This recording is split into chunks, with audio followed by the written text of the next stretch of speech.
The aggregate market value of the voting and non-voting common equity held by non-affiliates NI as of June 30th, 2025 was approximately $167,134,380 based upon the closing price for shares of the registrant's Class A common stock as reported by the New York Stock Exchange for the last trading date prior to that date. As of March 2nd, 2026, there were 82,610,691 shares, $0.0001 par value per share of the registrant's Class A common stock outstanding, and 9,352,729 shares, $0.0001 par value per share of the registrant's Class U common stock outstanding. As discussed in more detail throughout this report, during the second quarter of 2024, we sold our Entravision Global Partners, or EGP, business. Unless the context indicates otherwise, references throughout this report to discontinued operations refer to EGP prior to its sale. Effective July 1st, 2024, we realigned our operating segments into two segments, Media and Advertising Technology and Services, or ATS, consistent with our current operational and management structure. Our reportable segments are the same as our operating segments. Prior periods have been recast to conform to this presentation throughout this report. See Management's Discussion and Analysis of Results of Operations and Note 2 to Notes to Consolidated Financial Statements. The discussion of the business of Entravision Communications Corporation and its wholly owned subsidiaries, or Entravision, or the company, is as of the date of filing this report, unless otherwise indicated. Entravision is a media and advertising technology company. Our media business owns and operates one of the largest groups of Spanish-language television and radio stations in the United States.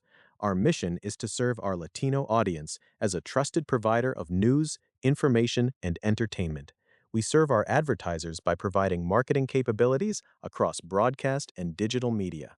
Our Advertising Technology and Services ATS business empowers advertisers, primarily mobile app developers, to grow their businesses globally.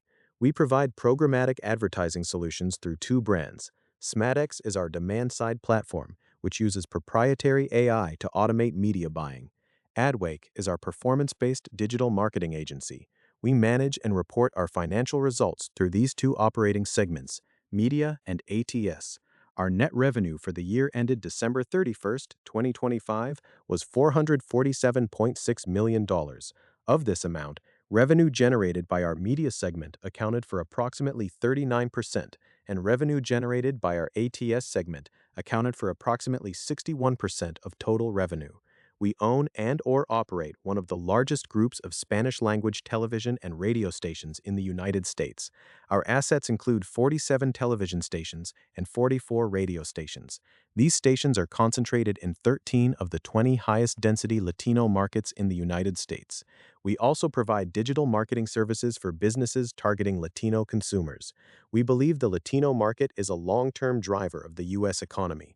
There are 68 million Latinos in the United States. This group accounted for 56% of total U.S. population growth between 2010 and 2024, according to the U.S. Census Bureau. The median age of U.S. Latinos is 31, roughly 8 years younger than the non-Latino population. The U.S. Latino gross domestic product reached $4.0 trillion in 2023 and is growing more than twice as fast as the non-Latino U.S. economy, according to the Latino Donor Collaborative. We connect advertisers to this important audience. Our media segment is a single source for advertisers in our markets. We believe our local market presence and relationships enable us to act as a trusted partner for advertisers navigating the fragmented advertising market.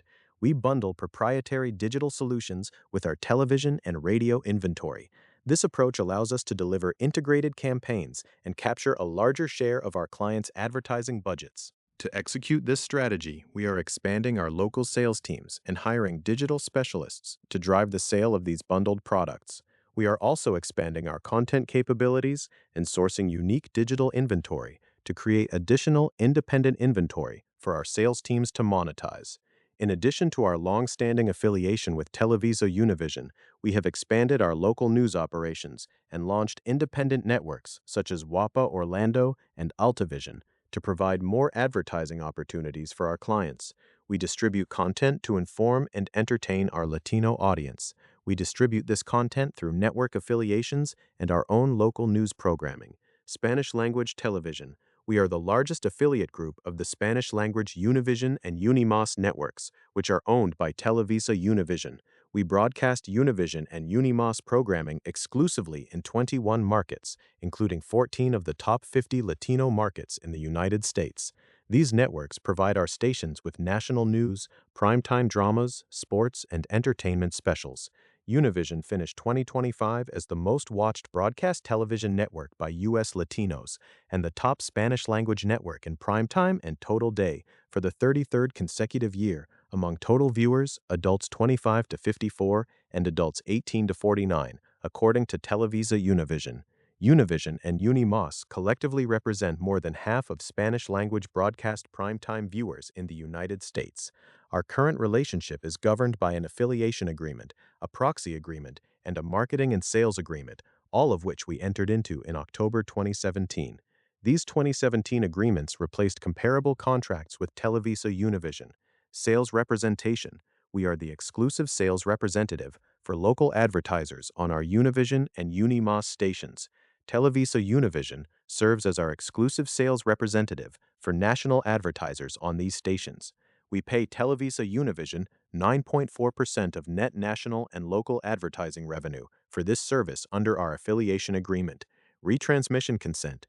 We grant Televisa Univision the right to negotiate retransmission consent agreements with cable, satellite, and internet distributors on our behalf, pursuant to the proxy agreement. We receive a portion of the retransmission consent fees collected by Televisa Univision.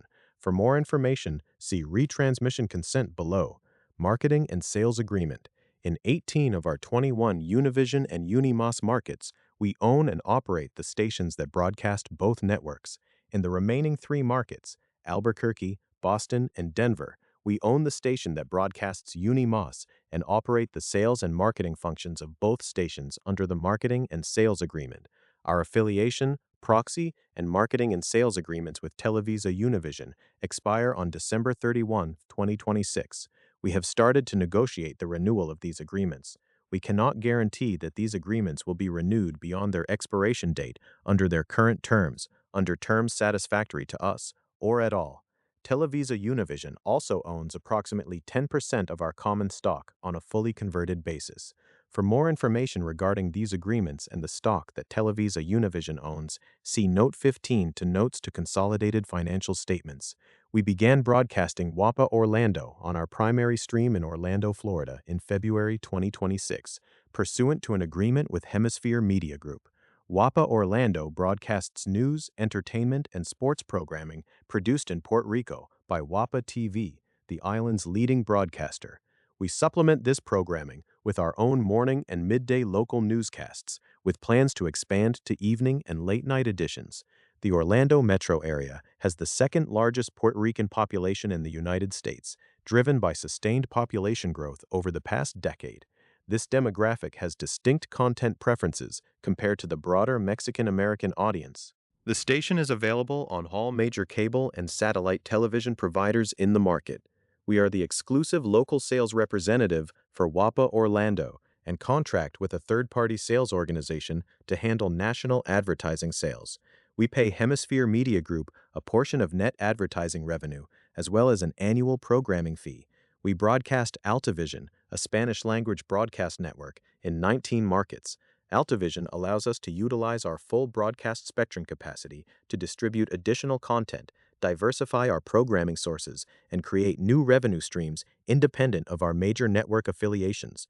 We source programming for Entravision through a partnership with Multimedios Television, a Mexico-based content producer.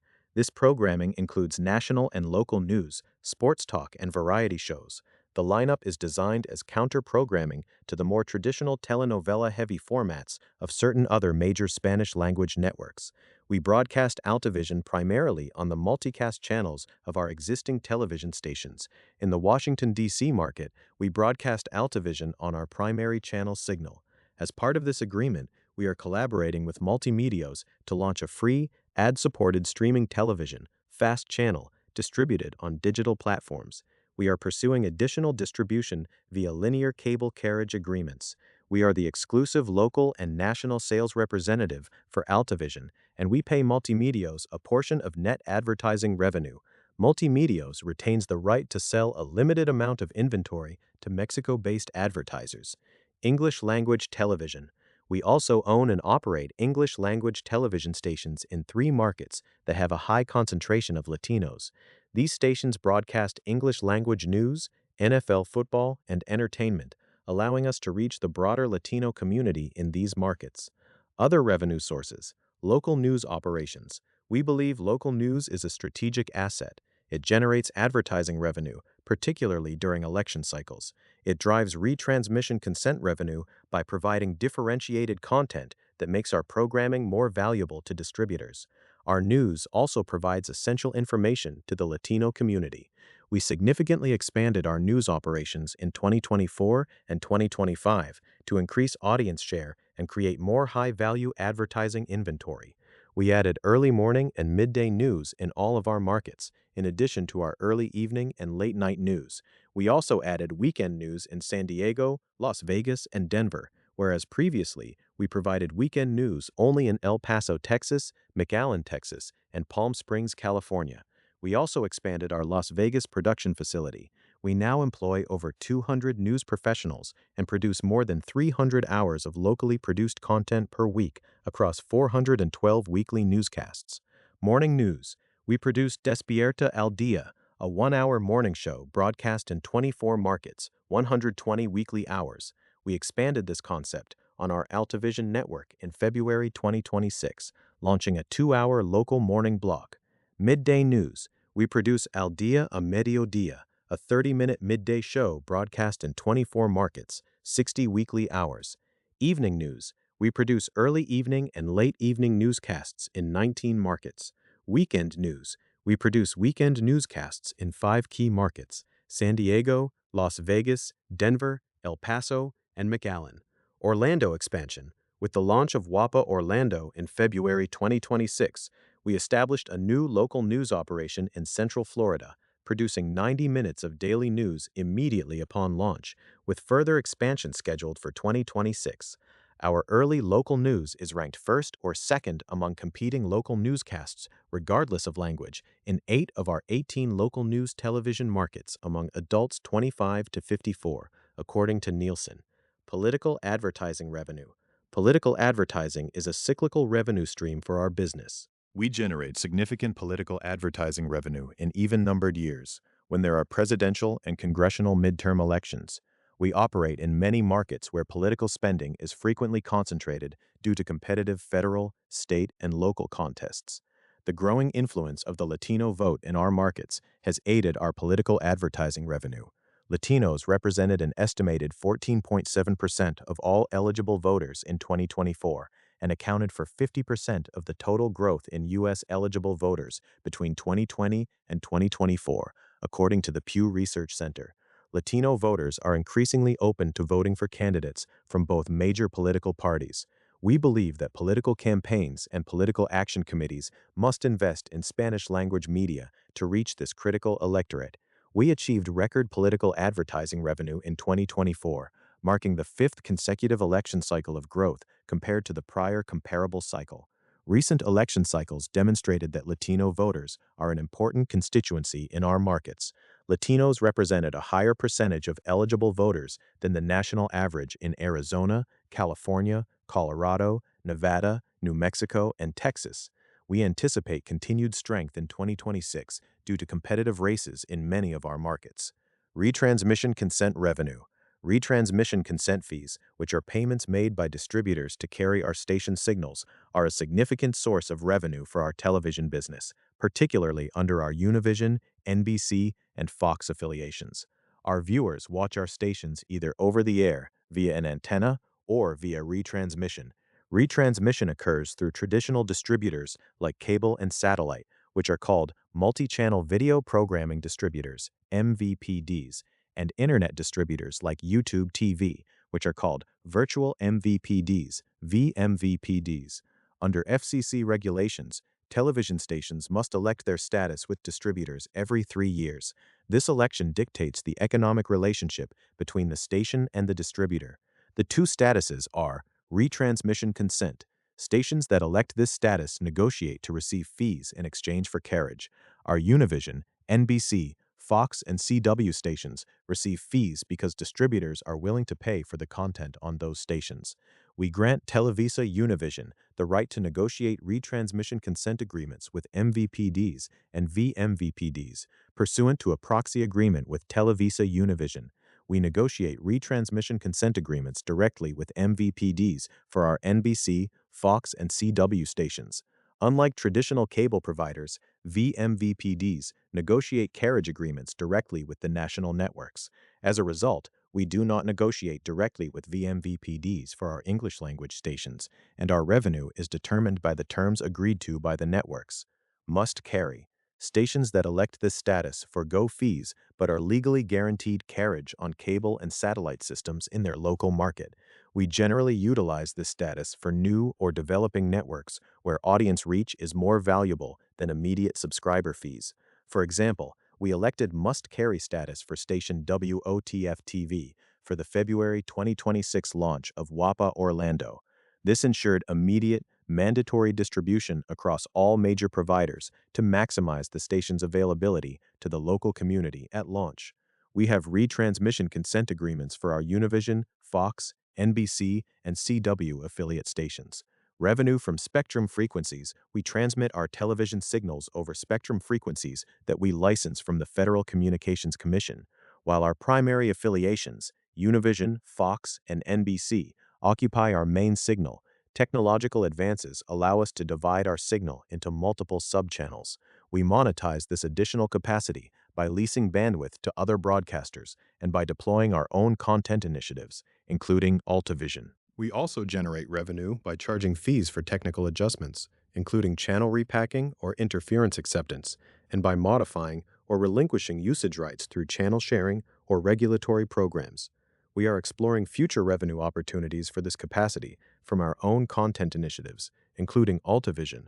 We own and operate 44 radio stations, 37 FM and 7 AM in 14 markets. Our radio stations broadcast in markets with a total population of approximately 19 million Latinos, which is approximately 31% of the U.S. Latino population.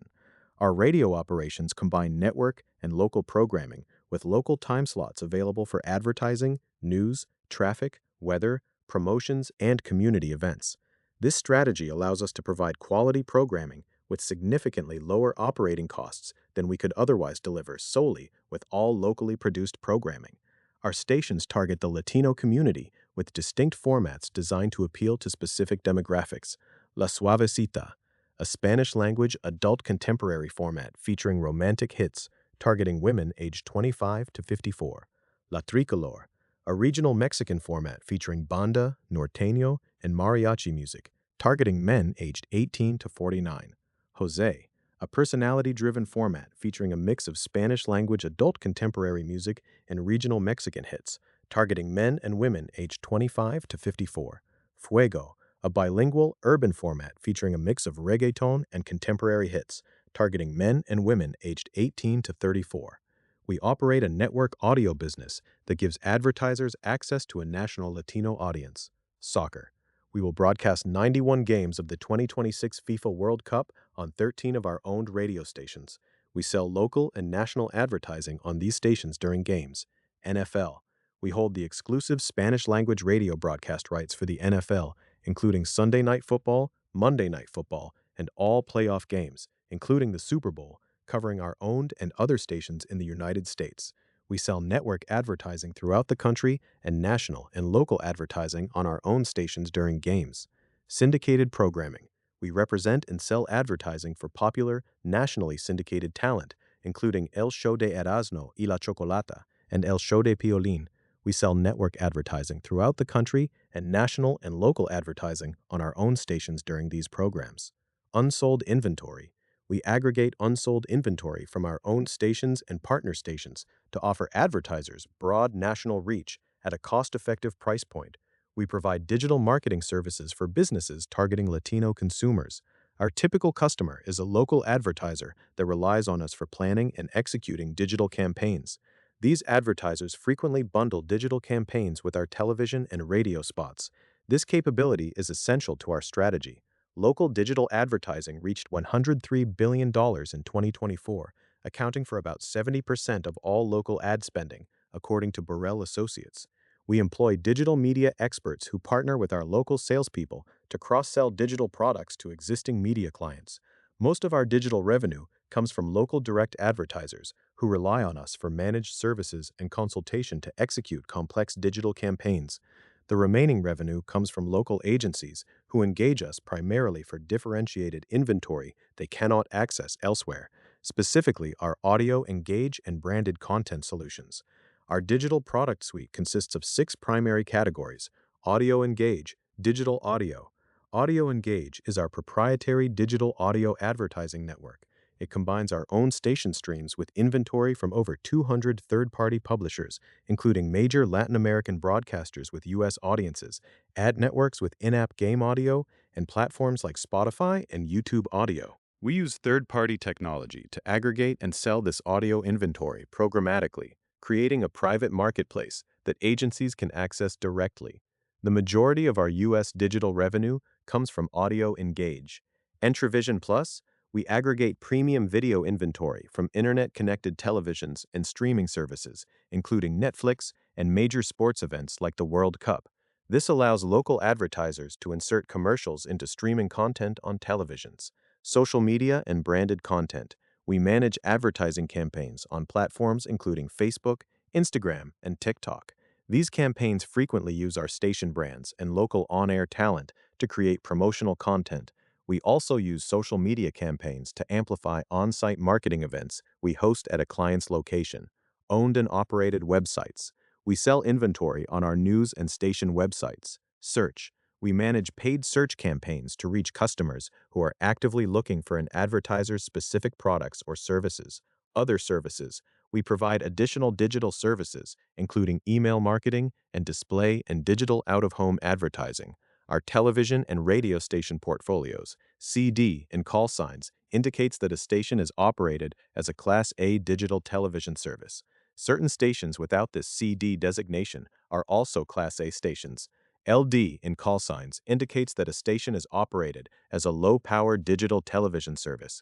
We provide the sales and marketing function of this station under a marketing and sales arrangement.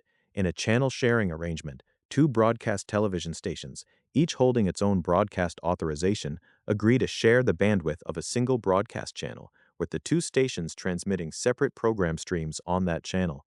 We operate in a highly competitive media environment where we compete for audience time and advertising budgets. Advertisers allocate finite advertising budgets across different media. Broadly speaking, advertising in the broadcast industry is in decline because audiences and ad spending are moving to digital platforms. We believe that the advent of new technologies and services, including digital advertising, may result in continued emphasis by certain advertisers on these new technologies and services as compared to legacy media, such as television and radio. Our television and radio stations compete directly for audience time and advertising budgets, not only with other broadcasters, but with all forms of content distribution. We compete with other Spanish-language broadcasters, primarily Telemundo and Televisa Univision, in markets where we do not own the affiliation, and the Big Four English-language networks, ABC, CBS, Fox, and NBC. In audio, we compete with Televisa Univision, Spanish Broadcasting System, iHeartMedia, and Odyssey. We also compete for the time of Latino consumers against streaming video services such as Netflix, YouTube, and ViX, which is owned and operated by Televisa Univision, digital audio platforms like Spotify and Pandora, and social media such as Facebook, Instagram, and TikTok. Most of the companies with which we compete have significantly greater resources, and some have longer operating histories than we do. As audiences fragment, we must compete to keep their attention on our local news and entertainment content. Advertising Technology and Services, ATS. Our ATS segment provides global performance marketing solutions, primarily to mobile app developers.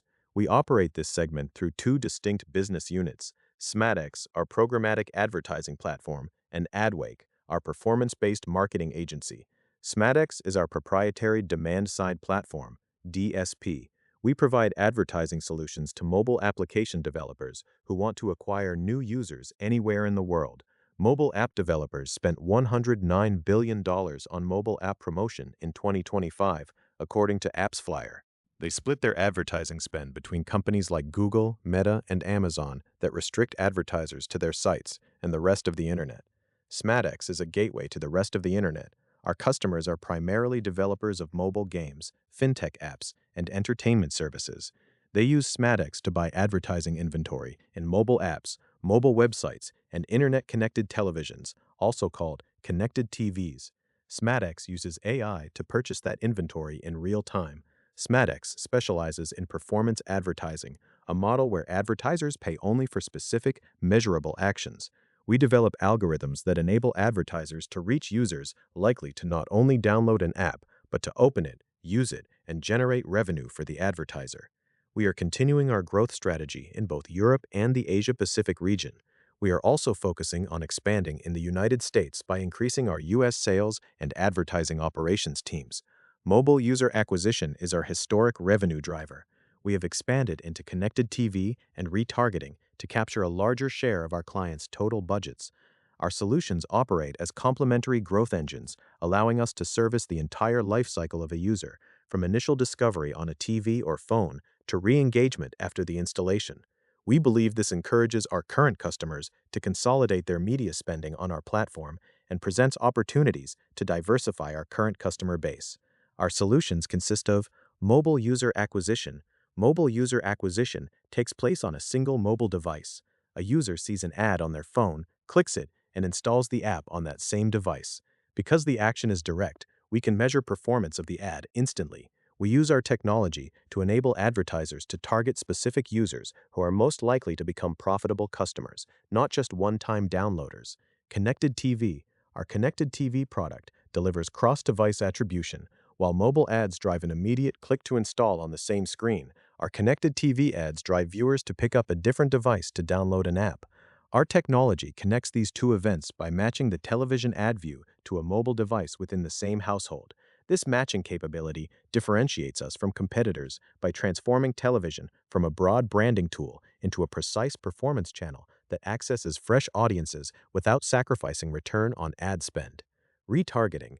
Our retargeting product focuses on re-engaging users who have previously installed an app but have since stopped using it, such as a shopper with an abandoned cart. By targeting users who have already established brand awareness, we can extend the value of that user to an app developer at a significantly lower cost than finding new users. We have deployed specialized algorithms designed to predict the precise moment a user is most likely to resume spending, allowing us to deliver return on advertising spend that complements our user acquisition campaigns. Artificial intelligence. The core of the SmadX platform is its use of proprietary AI. SmadX predicts in real time the probability that a specific user on a specific device at a specific time will install an app. It also predicts the long-term value of that customer to the advertiser, looking at the likelihood of certain post-installation events, such as potential in-app purchases by the user. We upgraded our bidding technology in 2025 to use advanced predictive models. This transition allows us to identify complex, non-linear patterns in user behavior. We have recruited senior engineering talent to accelerate this transition. Our in-house engineering team builds models using transaction data from publishers, historical transaction data from previous advertising campaigns, and data provided by our clients regarding the behavior of high-value users. Our technology allows us to calculate the precise value of a specific ad placement for a specific advertiser. SmadX allows us to improve our predictions as our business grows. Every dollar we spend generates feedback data, impressions, clicks, installs, and post-install events. This transaction data is fed back into our models, which enhances their performance. As our models improve, we deliver better return on advertising spend. We believe this encourages clients to increase their spend, which in turn generates more data. This technology requires significant technology infrastructure. We process approximately 500 billion bid requests per day. We analyze each bid request in 100 milliseconds and serve 1.5 billion ads. To handle this volume, we utilize a cloud-based infrastructure comprising more than 6,000 servers globally. These servers transfer 40 petabytes of data per month. We manage the SMADX platform on behalf of our customers. Our customers pay us for specific outcomes, such as an app install or an in-app purchase. We provide clients with granular transaction data on where their ads ran, and our managed service approach allows for customized strategies rather than a standardized self-service solution. We believe our approach is transparent to our customers and is a key competitive differentiator. Campaign management and transparency. Our teams in Barcelona, the United States, and Asia act as an extension of our client's marketing team. Our teams configure bidding parameters, manage fraud prevention protocols, and execute complex campaigns at the direction of clients. They also share granular data on exactly where ads ran, the clearing price of media, and budget allocation. Creative services. Our internal creative services studio uses AI to produce advertising at scale. By integrating this creative strategy directly with our bidding algorithms, we create a performance loop. Improved advertisements drive higher return on advertising spend, encouraging clients to increase their media investment. We are currently expanding our capabilities to include AI-driven video and 3D playable formats to further differentiate our offering from rival DSPs. One recently acquired SMADX customer represents a significant amount of our ATS revenue. The loss of this customer may have an adverse impact on our digital business generally and results of operations. See Item 1A, Risk Factors. Adwake is our performance-based digital marketing agency. Unlike SMADX, which owns its own bidding technology, Adwake uses a wide range of third-party advertising technologies to find new users for mobile app developers. Adwake operates on a pure performance basis. Clients pay Adwake when a specific action is completed, typically a cost per install or cost per action. We pay publishers and media sources for advertising space, often on a cost per thousand or cost per click basis, and capture the spread between our media cost and the fee paid to us by our client. Adwake serves clients in 25 countries. Adwake aggregates traffic from a diverse set of sources to deliver high volumes of users at profitable margins.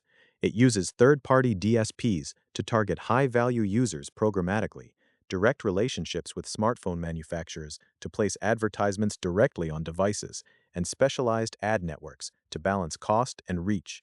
In addition to these services, Adwake intends to launch a new offer wall in 2026. An offer wall is a marketplace within a mobile app where users can earn virtual currency or rewards in exchange for completing specific tasks, such as reaching a certain level in a new game, signing up for a subscription, or taking a survey. This initiative represents a strategic shift from a pure service business to a product business.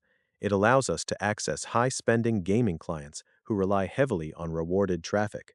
The ATS business is fragmented and influenced by frequent technological advances, trends in both the overall advertising and digital advertising markets, changing customer perceptions and expectations, and governmental or regulatory oversight and action in the areas of data use, data privacy, and other matters. SMADX competes primarily with other mobile-first performance DSPs. Our primary competitors include AppLovin, Moloko Commerce Media, Liftoff Mobile, and Unity Software. Some of these DSPs, including AppLovin and Liftoff Mobile, also own their own supply-side platforms, which we use to access ad inventory. This creates a risk where our suppliers could prioritize their own demand over ours or inhibit our access to high-quality users. Adwake competes primarily with other performance marketing agencies and mobile growth platforms. Many of our competitors in the ATS business have significantly larger financial resources and/or longer operating histories than we have in this space. Intellectual property. SMADX uses proprietary technology developed by our employees. We rely on open-source technologies for certain infrastructure components, e.g. databases, but the core logic is proprietary. We generally do not own the data we process from bid streams, but we possess the rights to use this data to train our machine learning models and optimize campaigns, subject to contractual restrictions and applicable privacy regulations. We take steps to protect our trade secrets and confidential or proprietary information, in part by entering into trade secrets and confidentiality agreements with our employees and third parties, and generally limiting access to and distribution of our proprietary information. However, We cannot assure that the steps taken by us will prevent unauthorized access to or misappropriation of our intellectual property or other proprietary rights, including in connection with the use of AI technologies. Despite our efforts to protect our intellectual property rights, unauthorized parties may attempt to copy or reverse engineer aspects of our software or obtain and use information that we regard as proprietary. Policing unauthorized use of our proprietary rights is difficult and time-consuming. We believe that the barrier to create a technology such as SMADEX is very high. If such a technology were created, it would create additional competition for us, but we do not believe that it would have a material adverse effect on our ATS business. Seasonal net revenue fluctuations are common in television and radio broadcasting and are due primarily to fluctuations in advertising expenditures by local and national advertisers. In our media segment, our first fiscal quarter generally produces the lowest net revenue for the year, and our second and third fiscal quarters generally produce the highest net revenue for the year. In addition, advertising revenue in our media segment is generally higher during presidential election years, 2024, etc., and congressional midterm election years, 2022, etc., resulting from increased political advertising in those years compared to other years. Advertising revenue in our audio operations is also generally higher during years when we broadcast the FIFA World Cup on our radio stations. Seasonality in our ATS segment varies by client vertical rather than by traditional broadcast calendar cycles. Gaming clients often increase spend in the first and fourth quarters of the year. E-commerce and retail apps typically peak in the fourth quarter due to Black Friday and holiday shopping, and streaming and entertainment apps may see increased spending around major content releases or sporting events. Regulation of television and radio broadcasting general. The FCC regulates television and radio broadcast stations pursuant to the Communications Act of 1934, as amended, the Communications Act. Among other things, the FCC determines the particular frequencies, locations, and operating power of stations, issues, renews, revokes, and modifies station licenses, regulates equipment used by stations, and adopts and implements regulations and policies that directly or indirectly affect the ownership, changes in ownership, control, operation, programming, MVPD carriage, and employment practices of stations. A licensee's failure to observe current and future requirements of the Communications Act or FCC rules and policies may result in the imposition of various sanctions, including admonishment, fines, the grant of renewal terms of less than 8 years, the grant of a license renewal with conditions, or, in the case of particularly egregious violations, the denial of a license renewal application, the revocation of an FCC license, or the denial of FCC consent to acquire additional broadcast properties. FCC licenses. Television and radio stations operate pursuant to licenses that are granted by the FCC for a term of 8 years, subject to renewal upon application to the FCC. We carefully monitor our station's compliance with the various regulatory requirements that are necessary for the FCC renewal process. License renewal applications for certain of our stations remain pending. The affected stations are authorized to continue operations until the FCC acts upon those applications. We have no reason to believe that our licenses will not be renewed, although there can be no assurance to that effect. Ownership matters. The FCC applies a series of broadcast ownership rules that, among other things, limit the amount of foreign ownership, capitalization structures, and cross-ownership with other broadcasters by shareholders, directors, and officers in companies such as ours. We monitor these rules carefully to assure compliance. The Communications Act requires prior consent of the FCC for the assignment of a broadcast license to a new entity or the transfer of control of an entity holding a license.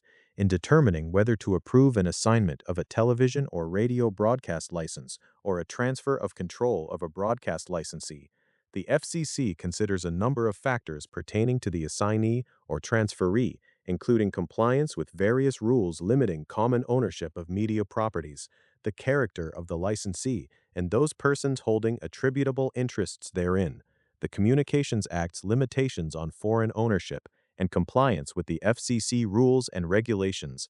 Under the Communications Act, a broadcast license may not, absent a public interest determination by the FCC, be granted to or held by persons who are not U.S. citizens, by any corporation that has more than 20% of its capital stock owned or voted by non-U.S. citizens or entities or their representatives, by foreign governments or their representatives, or by non-U.S. corporations. Our certificate of incorporation restricts the ownership and voting of our capital stock to enable us to comply with these foreign ownership limitations. With regard to the national television ownership limit, a company can own full-power television stations collectively reaching up to 39% of U.S. television households.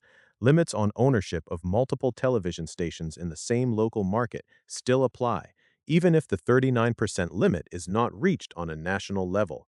The FCC has an open proceeding to consider potential changes to the 39% cap and to the related UHF discount policy, whereby UHF stations are deemed to serve only one-half of the population in their television markets for purposes of the national television ownership limit. The FCC has also commenced its statutorily required quadrennial review of its media ownership rules. This review will consider whether the current local television and radio ownership rules remain necessary in the public interest as a result of competition. The FCC has previously decided that Televisa Univision holds an attributable interest in certain of our television stations affiliated with its broadcast networks, which it must count for local and national multiple ownership purposes. Should the UHF discount be eliminated or the nationwide cap be interpreted to treat all stations on an equal basis, Televisa Univision may have to divest certain stations or be limited in its ability to acquire certain additional television stations. Regulation of digital advertising. We are subject to many U.S. federal and state laws and regulations, as well as laws and regulations of other jurisdictions applicable to businesses engaged in providing digital advertising services. The United States and certain foreign governments have enacted, considered, or are currently considering legislation or regulations that relate to digital advertising activities and the use of consumer data and personally identifying information, or PII, in digital advertising.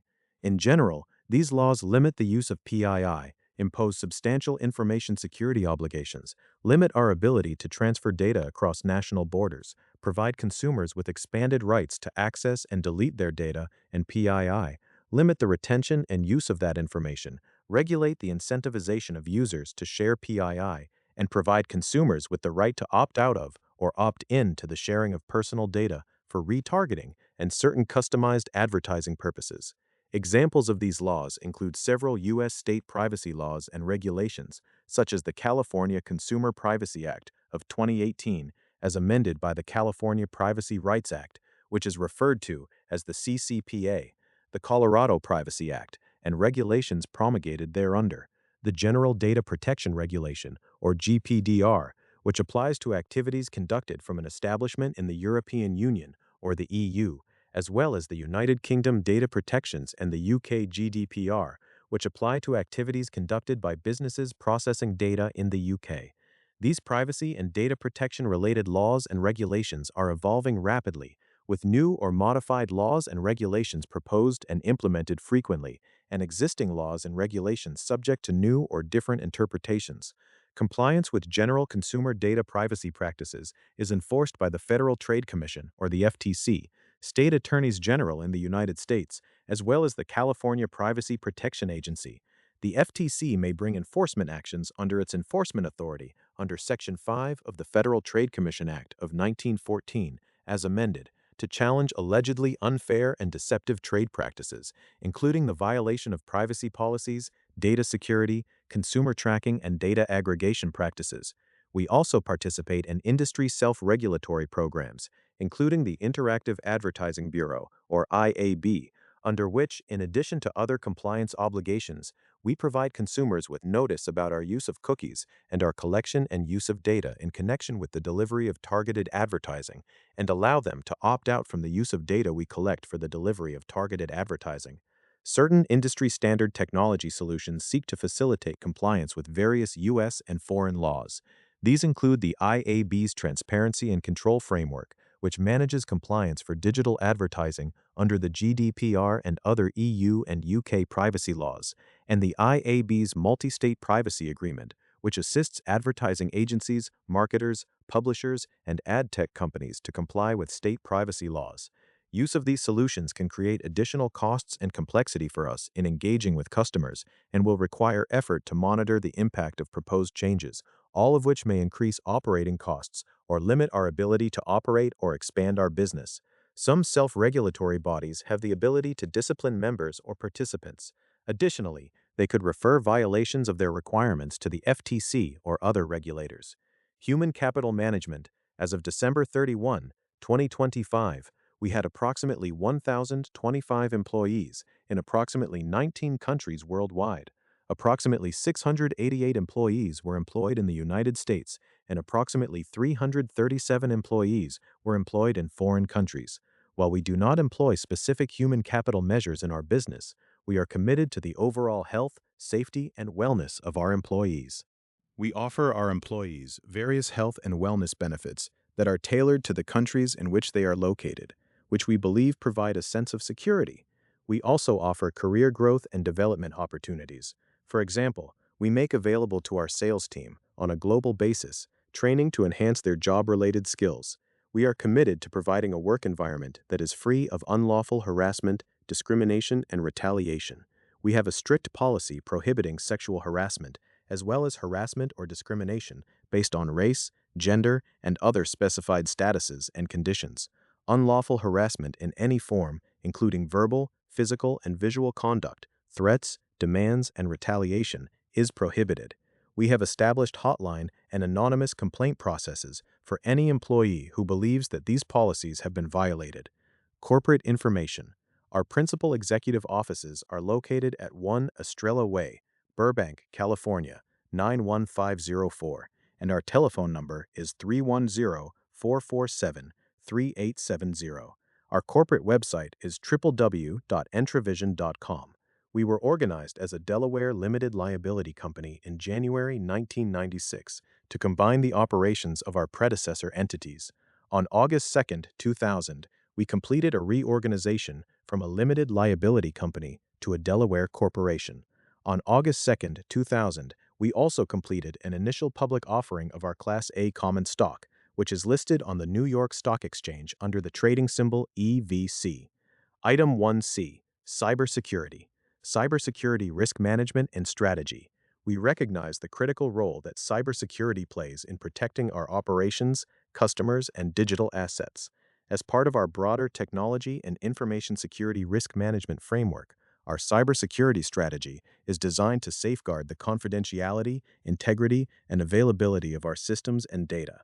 We continuously assess, strengthen, and refine our cybersecurity practices to adapt to an evolving threat landscape.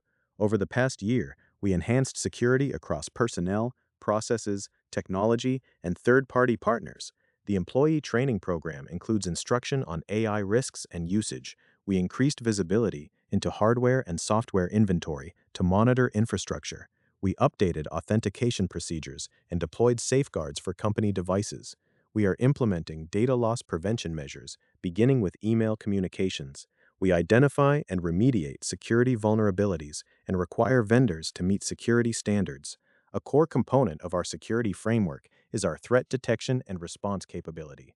We have implemented an extended detection and response system that provides continuous monitoring, real-time threat detection, and automated response mechanisms to mitigate cybersecurity risks.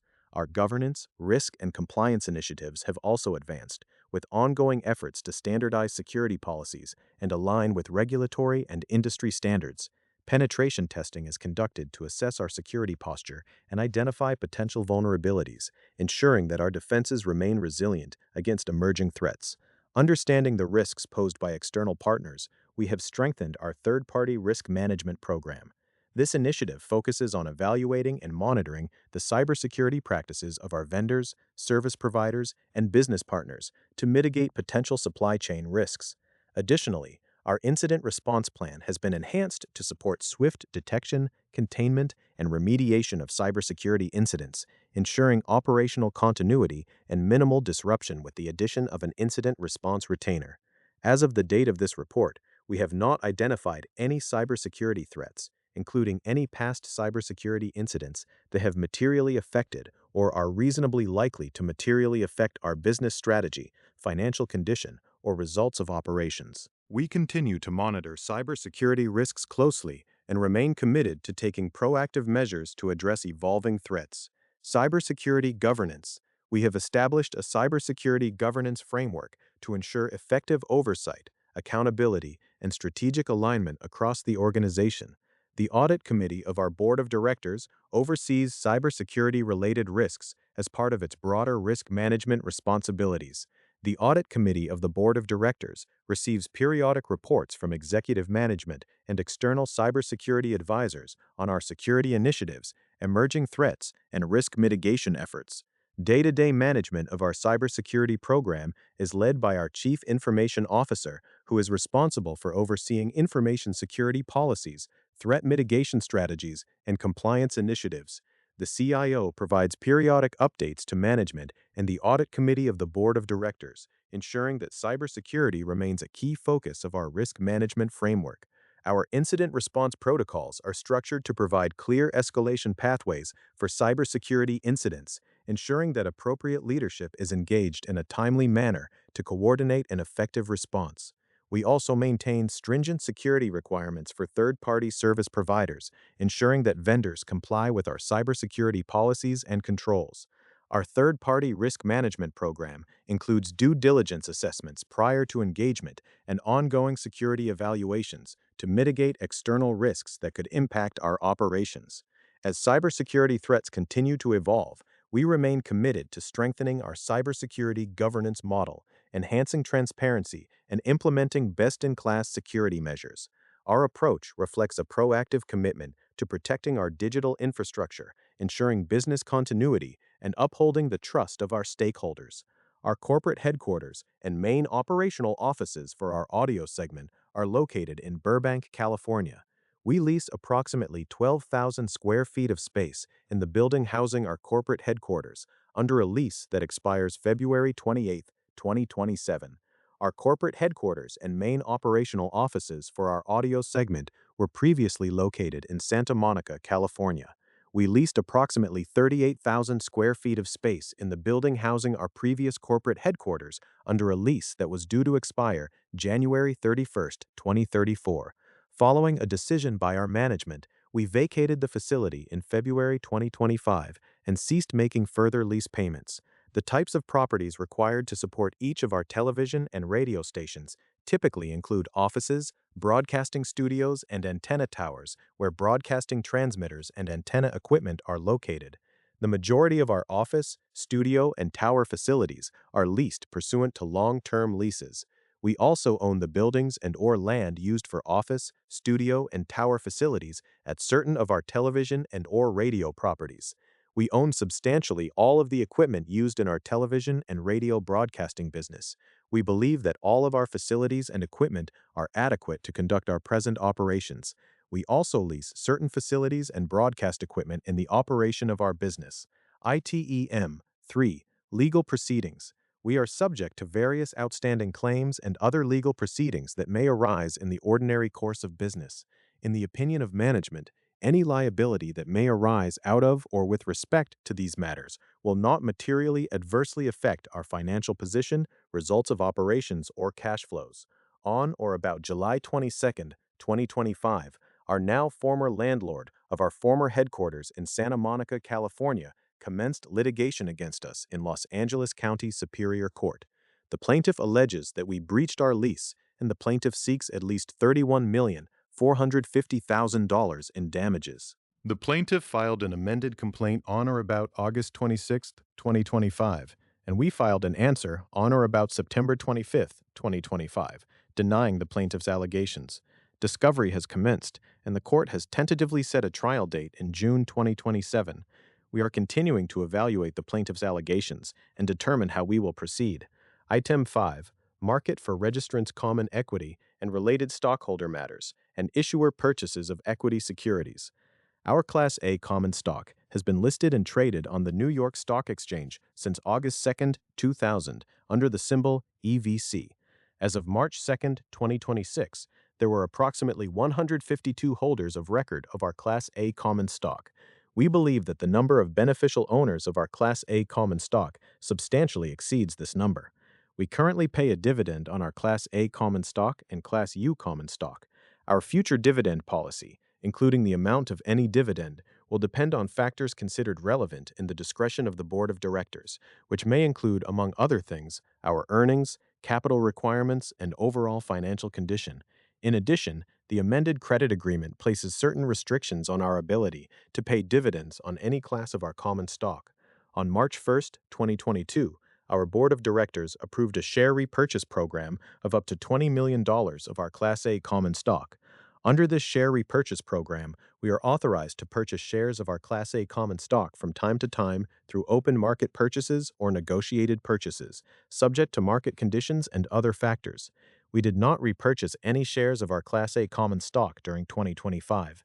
As of December 31, 2025, we have repurchased a total of 1.8 million shares of our Class A common stock under the share repurchase program for an aggregate purchase price of $11.3 million, or an average price per share of $6.43. All such repurchased shares were retired as of December 31, 2025. Item 7. Management's discussion and analysis of financial condition and results of operations. The discussion and analysis of our financial condition and results of operations for 2025 compared to 2024 appears below. As a smaller reporting company, we have chosen to omit the discussion and analysis of our financial condition and results of operations for 2024 compared to 2023. We are a global media and advertising technology company. We have organized our operations into two reportable segments, media and ATS, and we manage and report our financial results through these two operating segments. Our ATS business empowers advertisers, primarily mobile app developers, to grow their businesses globally. We provide programmatic advertising solutions through two brands. Smadex is our demand-side platform, which uses proprietary AI to automate media buying.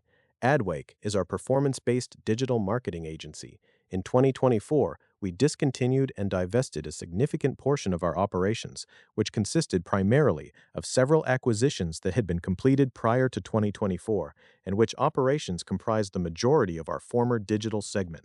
Our net revenue for the year ended December 31st, 2025 was $447.6 million.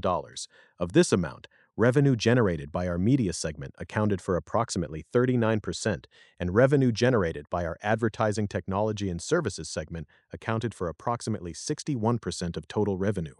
During the year ended December 31st, 2025, our revenue grew by double digits, driven primarily by revenue growth of 90% in our advertising technology and services segment, partially offset by a decrease in revenue in our media segment compared to the year ended December 31st, 2024. In addition, during the year ended December 31st, 2025, investments in the AI capabilities of our platform and increased sales capacity enabled ATS to increase monthly active advertisers and revenue per monthly active advertiser. Amended our original 2023 credit agreement, or the original 2023 credit agreement, to provide more financial flexibility and accelerate debt reduction. We continued to reduce our debt by making a voluntary prepayment of $10 million and scheduled amortization payments of $10 million under our credit facility. Management began to implement an ongoing organization design plan, the plan, to support revenue growth and reduce expenses, primarily in our media operations.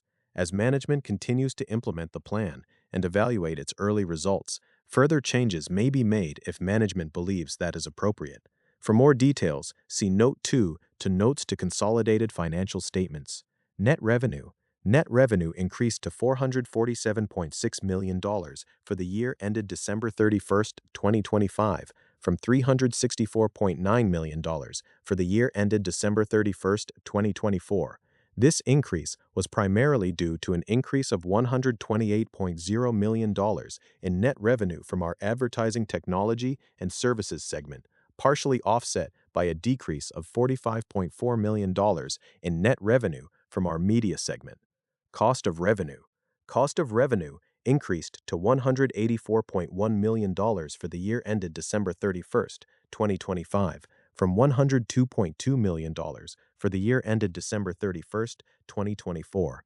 This increase was primarily due to an increase of $1.5 million in cost of revenue from our media segment and an increase of $80.4 million in cost of revenue from our advertising technology and services segment. Effective July 1st, 2024, with the realignment of our operations and reassignment of certain responsibilities, certain costs that were previously included as corporate expenses, primarily salaries, are now included in direct operating expenses and in selling, general, and administrative expenses. Direct operating expenses. Direct operating expenses increased to $156.8 million for the year ended December 31st, 2025, from $136.3 million for the year ended December 31st, 2024. This increase was primarily due to an increase of $21.9 million in direct operating expenses in our advertising technology and services segment, partially offset by a decrease of $1.4 million in direct operating expenses in our media segment. Selling, general, and administrative expenses. Selling, general, and administrative expenses increased to $66.8 million for the year ended December 31st, 2025, from $62.9 million for the year ended December 31st, 2024.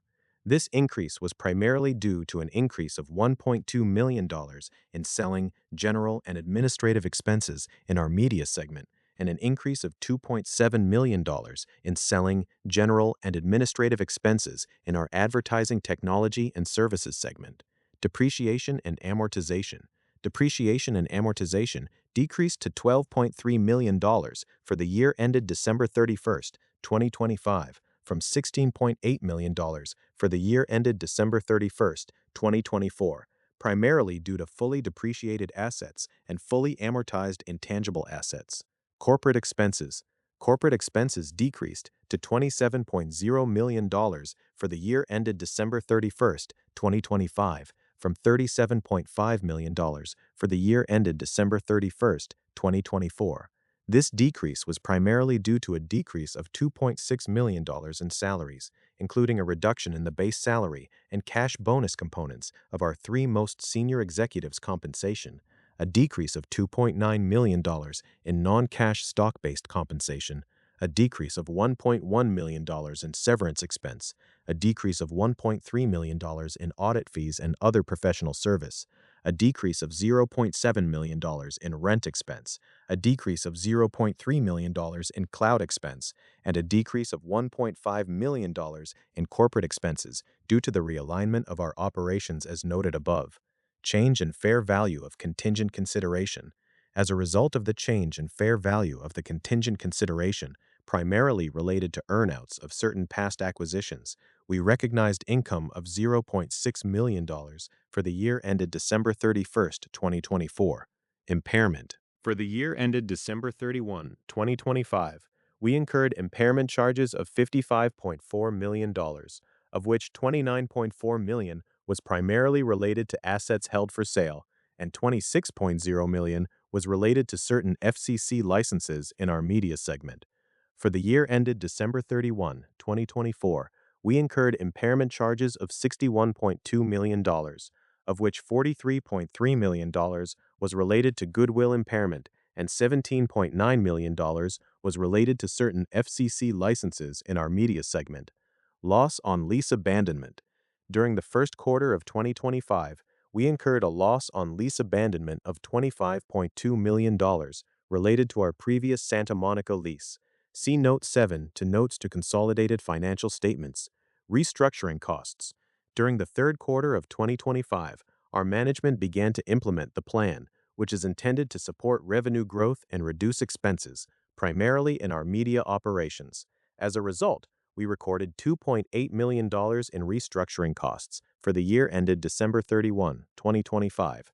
See Note 2 to Notes to Consolidated Financial Statements. Foreign currency loss. We had a foreign currency loss of $0.5 million for the year ended December 31, 2025, compared to a foreign currency loss of $0.7 million for the year ended December 31, 2024. Foreign currency gains and losses are primarily due to currency fluctuations that affect our operations located outside the United States. Interest expense net. Interest expense net decreased to $12.8 million for the year ended December 31, 2025, from $14.0 million for the year ended December 31, 2024. This decrease was primarily due to lower interest rate on our debt and a lower principal balance. Gain, loss on debt extinguishment. We recorded a loss on debt extinguishment of $0.2 million for the year ended December 31, 2025, due to a prepayment of $10.0 million of our credit facility made in the second quarter of 2025 and the amendment of the original 2023 credit agreement in the third quarter of 2025. We recorded a loss on debt extinguishment of $0.1 million for the year ended December 31, 2024, due to prepayments totaling $20.0 million under our credit facility. Realized gain, loss on marketable securities. We recorded a de minimis amount of realized gain on marketable securities for the year ended December 31, 2025. We recorded a realized loss on marketable securities of $0.1 million for the year ended December 31, 2024. Income tax expense or benefit. Income tax benefit for the year ended December 31, 2025 was $18.0 million. The effective tax rate for the year ended December 31, 2025 was different from our statutory rate due to foreign and state taxes, non-deductible executive compensation, differences in tax rates in foreign jurisdictions, and return to provision adjustments from certain foreign jurisdictions.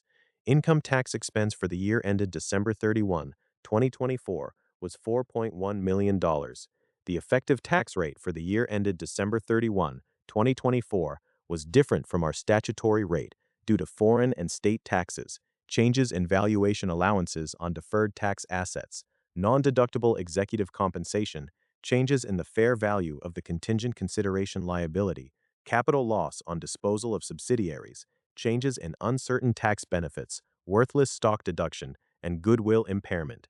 The Organization for Economic Cooperation and Development, OECD Pillar 2 guidelines address the increasing digitalization of the global economy, reallocating taxing rights among countries.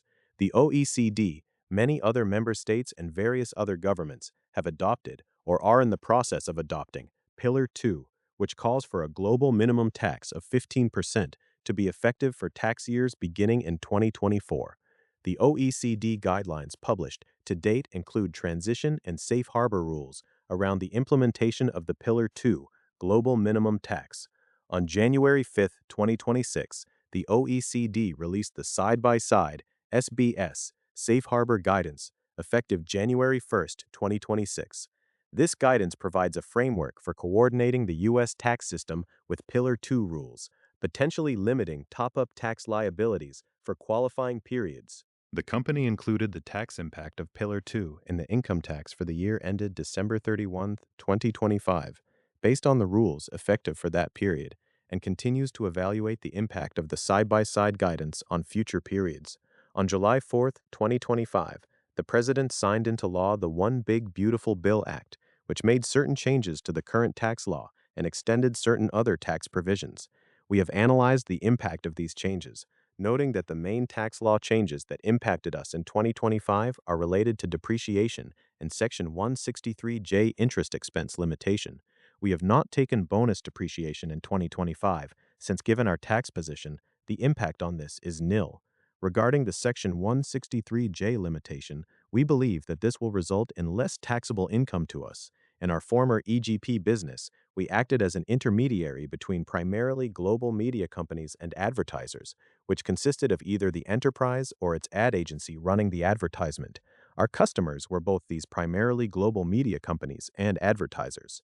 On March 4, 2024, we received a communication from Meta that it intended to wind down its ASP program globally and end its relationship with all of its ASPs, including us, by July 1, 2024.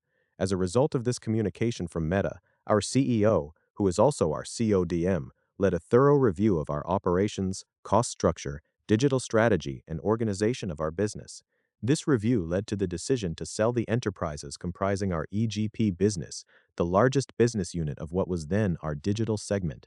Following this decision, during the second quarter of 2024, we entered into a definitive agreement to sell substantially all of our EGP business to IMS. The transaction was completed on June 28, 2024. The remaining parts of our EGP business, Jack of Digital and Adsmarai, were each sold back to their respective founders in separate transactions during the second quarter of 2024. See Note 2 to Notes to Consolidated Financial Statements. Prior to the sale of the EGP business, for financial reporting purposes, we reported in three segments: digital, television, and audio, based on the type of medium in which we sold advertising. Our digital segment was the largest segment in terms of revenue, and our EGP business was the largest component of our digital segment. The sale of the EGP business allowed us to focus our operations on the products and services we sell instead of the type of advertising medium in which we sell them, which had been our historic operational approach. As a result of the sale of our EGP business, effective July 1st, 2024, we realigned our operating segments into two segments, Media and ATS, consistent with our current operational and management structure, as well as the basis that is now used for internal management reporting and how our CEO evaluates our business. Our reportable segments are the same as our operating segments. Our media segment consists of sales of advertising through various media, including television, radio, and digital. We own and/or operate one of the largest groups of Spanish-language television and radio stations in the United States. Our assets include 47 television stations and 44 radio stations, 37 FM and 7 AM. These stations are concentrated in 13 of the 20 highest density Latino markets in the United States. We are the largest affiliate group of the Spanish-language Univision and Unimas networks, which are owned by Televisa Univision. We also provide digital marketing services for businesses targeting Latino consumers. Our ATS segment provides global performance marketing solutions primarily to mobile app developers. We operate this segment through two distinct business units: SMADX, our programmatic advertising platform, and Adwake, our performance-based marketing agency. Net revenue. Net revenue in our media segment decreased to $176.7 million for the year ended December 31, 2025, from $222.1 million for the year ended December 31, 2024. This decrease was primarily due to a decrease of $39.8 million in broadcast advertising revenue, a decrease of $4.4 million in retransmission consent revenue, a decrease of $0.7 million in spectrum usage rights revenue, and a decrease of $2.0 million in other revenue, partially offset by an increase of $1.6 million in digital advertising revenue. In general, the traditional broadcast industry is continuing to experience dramatic transformation. Most of our broadcast stations face declining audiences, which we believe is the situation across the industry. Competitive factors with the other major Spanish-language broadcasters, and changing demographics and preferences of audiences, particularly younger audiences, in terms of the media they prefer to consume, including streaming and social media. We anticipate that these changes in viewer habits and preferences will persist at least for the foreseeable future and possibly permanently. Additionally, we have previously noted a trend for advertising to move increasingly from traditional media, such as television and radio, to new media, such as digital media, and we expect this trend will also continue at least for the foreseeable future and possibly permanently. While we believe that none of these new technologies and services can completely replace local broadcast stations due to the element of localism that traditional broadcasting offers, the challenges we face in our broadcast operations from new technologies and services will persist and continue to present significant challenges, requiring attention, adaptability, and action from management. We must continue to address these changes, including the need to further adjust our business strategies accordingly. Among the steps we have taken so far has been an emphasis on increasing local news and digital offerings and their integration with our broadcast offerings. No assurances can be given that these or other strategies will be successful in meeting the changes and challenges we face. Cost of revenue. Cost of revenue in our media segment increased to $18.2 million for the year ended December 31st, 2025, from $16.7 million for the year ended December 31st, 2024, primarily due to the increase in costs associated with the increase in digital advertising revenue and a decrease in gross margins. Direct operating expenses. Direct operating expenses in our media segment decreased to $109.6 million for the year ended December 31, 2025, from $111.0 million for the year ended December 31, 2024, primarily due to a decrease of $2.6 million in expenses associated with the decrease in revenue and a decrease of $1.2 million in non-cash stock-based compensation, partially offset by an increase of $1.8 million in salaries and other employee benefits, an increase of $0.2 million in rating services, an increase of $0.2 million in expenses due to the realignment of our operations as noted above, and an increase of $0.2 million in other items which were individually immaterial.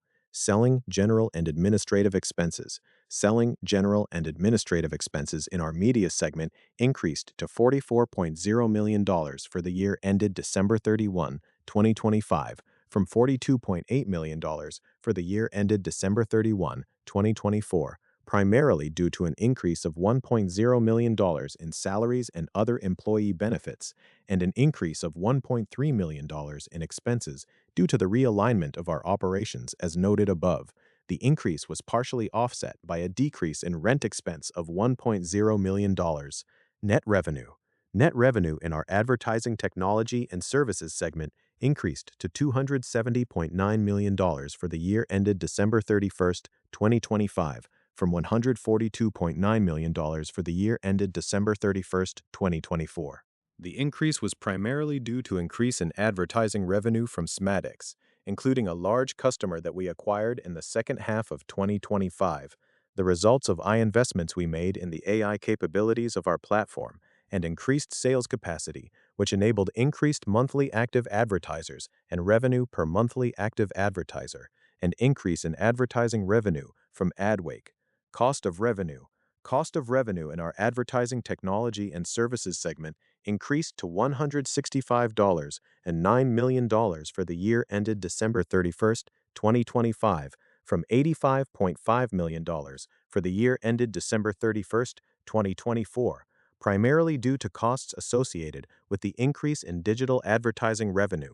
We have previously noted a trend on a global basis in our ATS operations whereby advertisers are demanding more efficiency and lower cost from intermediators like us.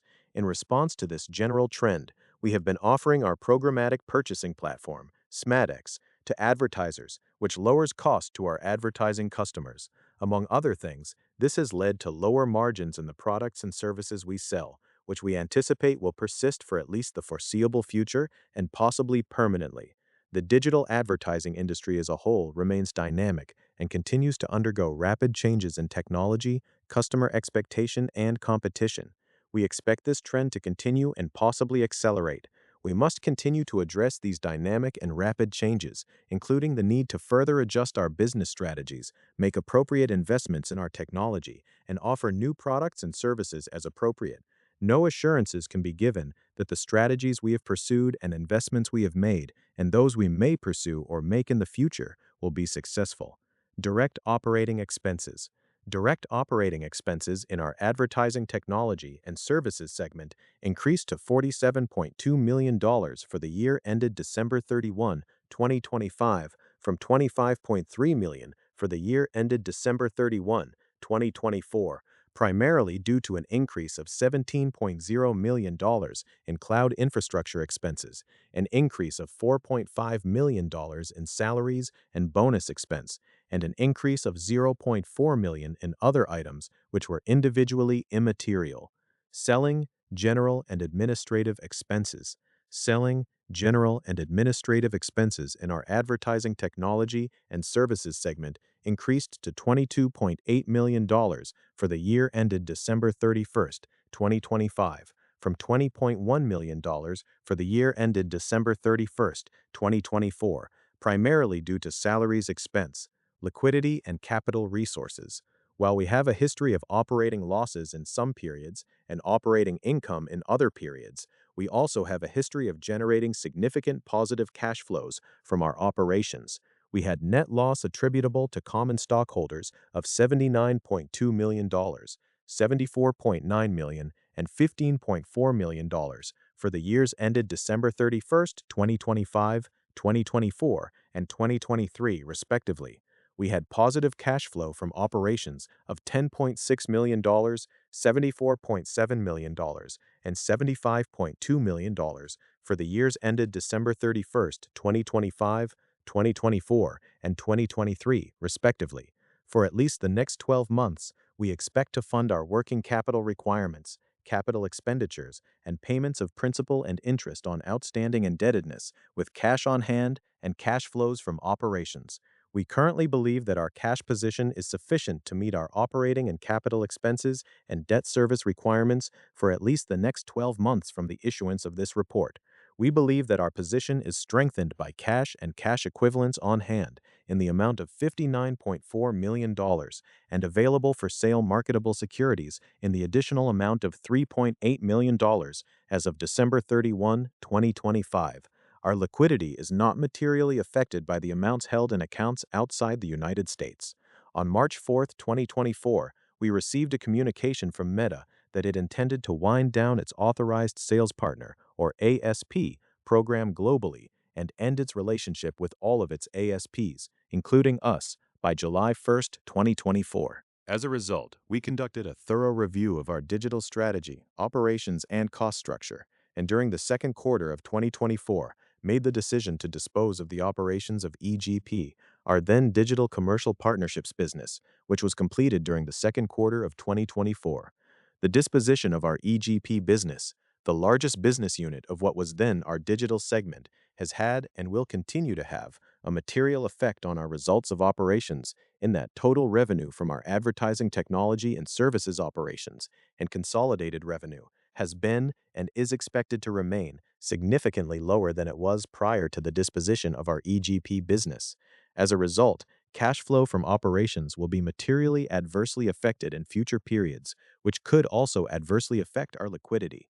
To the extent that our then current liquidity is insufficient to fund our business activities, or if we do not remain in compliance with our financial covenants under the amended credit agreement, we may be required to seek additional equity or debt financing in the future to satisfy capital requirements. There is no guarantee that any such capital would be available to us on favorable terms or at all. The failure to obtain any required capital could have a material adverse effect on our operations and financial condition. On March 17, 2023, we entered into our credit facility pursuant to the original 2023 credit agreement by and among us, Bank of America, North AA, as administrative agent, and the other financial institutions party thereto as lenders, collectively the lenders. The original 2023 credit agreement amended, restated, and replaced in its entirety our previous credit agreement.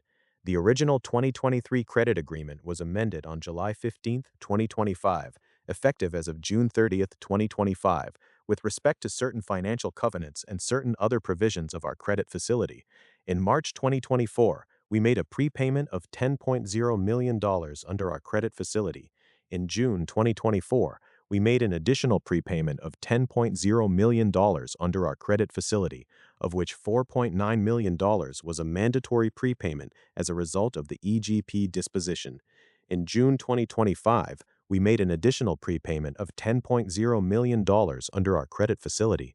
On July 15, 2025, the lenders and we entered into the amended credit agreement, effective as of June 30, 2025. Effective June 30, 2025, the lenders and we also corrected certain administrative and clerical errors in the amended credit agreement. Net cash flow provided by operating activities was $10.6 million for the year ended December 31, 2025, compared to net cash flow provided by operating activities of $74.7 million for the year ended December 31, 2024. The decrease in cash flow from operating activities was primarily due to a decrease in net changes in our working capital of positive $9.1 million for year ended December 31, 2025, compared to positive $9.1 million for the year ended December 31, 2024. The net changes in working capital were primarily due to the timing of cash payments to publishers and collections from customers. The decrease in cash flow from operating activities was also due to a decrease in net income after adjusting for non-cash items. Significant non-cash items in the year ended December 31, 2025 included impairment charges of $55.4 million, loss on lease abandonment charges of $25.2 million, depreciation and amortization expense of $12.3 million, deferred income tax of $25.1 million, and non-cash stock-based compensation of $11.0 million. Significant non-cash items for the year ended December 31, 2024 included impairment charges of $110.7 million, the loss on sale related to our former EGP business of $45.2 million, depreciation and amortization expense of $20.8 million, non-cash stock-based compensation of $13.8 million, income related to the change in fair value of contingent consideration of $13.2 million, deferred income taxes of $10.3 million, and income attributable to redeemable non-controlling interest of $2.8 million. Net cash flow used in investing activities was $6.1 million for the year ended December 31, 2025, compared to $26.8 million for the year ended December 31, 2024. The decrease in net cash flow used in investing activities was primarily due to cash divested of $40.5 million, partially offset by proceeds from loan receivable of $13.6 million for the year ended December 31, 2024, related to the sale of our former EGP business, which did not recur in the year ended December 31, 2025.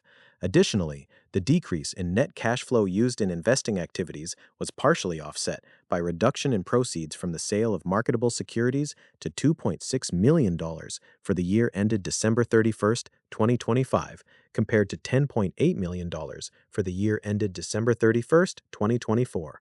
We anticipate that our capital expenditures will be approximately $8.0 million during the full year 2026. The amount of our anticipated capital expenditures may change based on future changes in business plans and our financial condition and general economic conditions. We expect to fund capital expenditures with cash on hand and net cash flow from operations. Net cash flow used in financing activities was $41.0 million for the year ended December 31, 2025, compared to $57.7 million for the year ended December 31, 2024. The decrease in cash flow used in financing activities was primarily due to payments of contingent consideration of $15.7 million and distributions to non-controlling interest of $1.1 million for the year ended December 31, 2024, which did not recur in the year ended December 31, 2025. Commitments and contractual obligations. Our material contractual obligations at December 31, 2025, which are not reflected as liabilities in the consolidated balance sheets, include media research and ratings providers to provide television and radio audience measurement services of approximately $25.2 million, and other amounts consist primarily of obligations for software licenses utilized by our sales team of approximately $3.6 million. We have also entered into employment agreements with certain of our key employees, including our current Chief Executive Officer. Other than the foregoing commitments, legal contingencies incurred in the normal course of business and employment contracts for key employees, we do not have any off-balance sheet financing arrangements or liabilities. We do not have any majority-owned subsidiaries or any interests in or relationships with any variable interest entities that are not included in our consolidated financial statements. Application of critical accounting policies and accounting estimates. Critical accounting policies are defined as those that are the most important to the accurate portrayal of our financial condition and results of operations. Critical accounting policies require management's subjective judgment and may produce materially different results under different assumptions and conditions. We have discussed the development and selection of these critical accounting policies with the Audit Committee of our Board of Directors, and the Audit Committee has reviewed and approved our related disclosure in this management's discussion and analysis of financial condition and results of operations. We believe that the accounting estimates related to the fair value of our reporting units and indefinite life intangible assets and our estimates of the useful lives of our long-lived assets are critical accounting estimates because 1. Goodwill and other intangible assets are our most significant assets, and 2. The impact that recognizing an impairment would have on the assets reported on our balance sheet, as well as on our results of operations, could be material. Accordingly, the assumptions about future cash flows on the assets under evaluation are critical. Goodwill represents the excess of the purchase price over the fair value of the net tangible and identifiable intangible assets acquired in each business combination.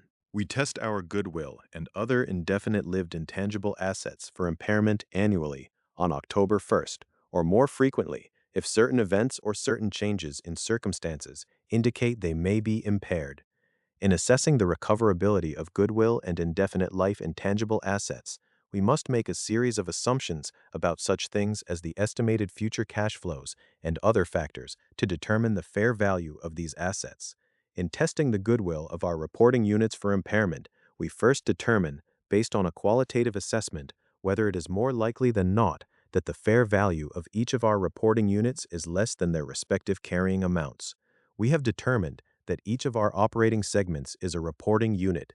If it is deemed more likely than not that the fair value of a reporting unit is less than the carrying value based on this initial assessment, the next step is a quantitative comparison of the fair value of the reporting unit to its carrying amount.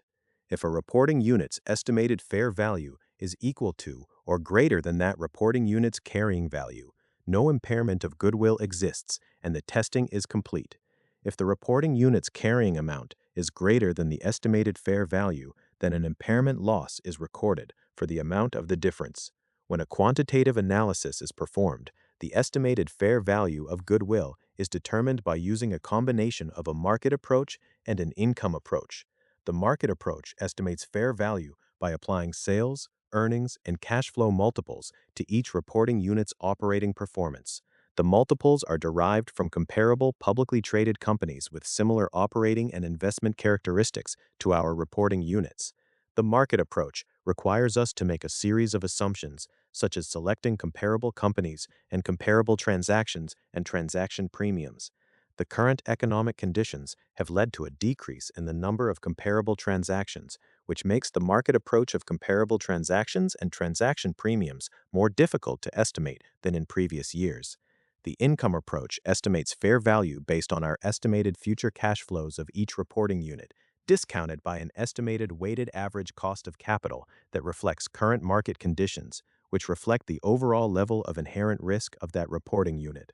The income approach also requires us to make a series of assumptions, such as discount rates, revenue projections, profit margin projections, and terminal value multiples. We estimated our discount rates on a blended rate of return, considering both debt and equity for comparable publicly traded companies in the media and advertising technology industries. These comparable publicly traded companies have similar size, operating characteristics, and/or financial profiles to us. We also estimated the terminal value multiple based on comparable publicly traded companies in the media and advertising technology industries. We estimated our revenue projections and profit margin projections based on internal forecasts about future performance. Indefinite life intangible assets. We believe that our broadcast licenses are indefinite life intangible assets. An intangible asset is determined to have an indefinite useful life when there are no legal, regulatory, contractual, competitive, economic, or any other significant factors that may limit the period over which the asset is expected to contribute directly or indirectly to future cash flows. The evaluation of impairment for indefinite life intangible assets is performed by a comparison of the asset's carrying value to the asset's fair value. When the carrying value exceeds fair value, an impairment charge is recorded for the amount of the difference. The unit of accounting used to test broadcast licenses represents all licenses owned and operated within an individual market cluster, because such licenses are used together, are complementary to each other, and are representative of the best use of those assets. Our individual market clusters consist of cities or nearby cities. We test our broadcasting licenses for impairment based on certain assumptions about these market clusters. The estimated fair value of indefinite life intangible assets is determined by using an income approach. The income approach estimates fair value based on the estimated future cash flows of each market cluster that a hypothetical buyer would expect to generate, discounted by an estimated weighted average cost of capital that reflects current market conditions, which reflect the overall level of inherent risk. The income approach requires us to make a series of assumptions, such as discount rates, revenue projections, profit margin projections, and terminal values. We estimate the discount rates on a blended rate of return, considering both debt and equity for comparable publicly traded companies in the television, radio, and digital media industries. These comparable publicly traded companies have similar size, operating characteristics, and/or financial profiles to us. We estimated the revenue projections and profit margin projections based on various market clusters, signal coverage of the markets, and industry information for an average station within a given market. The information for each market cluster includes such things as estimated market share, estimated capital startup costs, population, household income, retail sales, and other expenditures that would influence advertising expenditures. Alternatively, some stations under evaluation have had limited relevant cash flow history due to planned or actual conversion of format or upgrade of station signal. The assumptions we make about cash flows after conversion are based on the performance of similar stations in similar markets and potential proceeds from the sale of the assets. Long-lived assets, including intangibles, subject to amortization, depreciation and amortization of our long-lived assets, is provided using the straight-line method over their estimated useful lives. Changes in circumstances, such as the passage of new laws or changes in regulations, technological advances, changes to our business model, or changes in our capital strategy, could result in the actual useful lives differing from initial estimates. In those cases where we determine that the useful life of a long-lived asset should be revised, we will depreciate the net book value in excess of the estimated residual value over its revised remaining useful life. Factors such as changes in the planned use of equipment, customer attrition, contractual amendments, or mandated regulatory requirements could result in shortened useful lives. Long-lived assets and asset groups are evaluated for impairment whenever events or changes in circumstances indicate that the carrying amount of such assets may not be recoverable. The estimated future cash flows are based upon, among other things, assumptions about expected future operating performance and may differ from actual cash flows. Long-lived assets evaluated for impairment are grouped with other assets to the lowest level for which identifiable cash flows are largely independent of the cash flows of other groups of assets and liabilities. If the sum of the projected undiscounted cash flows, excluding interest, is less than the carrying value of the assets will be written down to the estimated fair value in the period in which the determination is made. Deferred taxes are provided on a liability method, whereby deferred tax assets are recognized for deductible temporary differences, and deferred liabilities are recognized for taxable temporary differences. Temporary differences are the differences between the reported amounts of assets and liabilities and their tax bases. Deferred tax assets are reduced by a valuation allowance when it is determined to be more likely than not that some portion or all of the deferred tax assets will not be realized.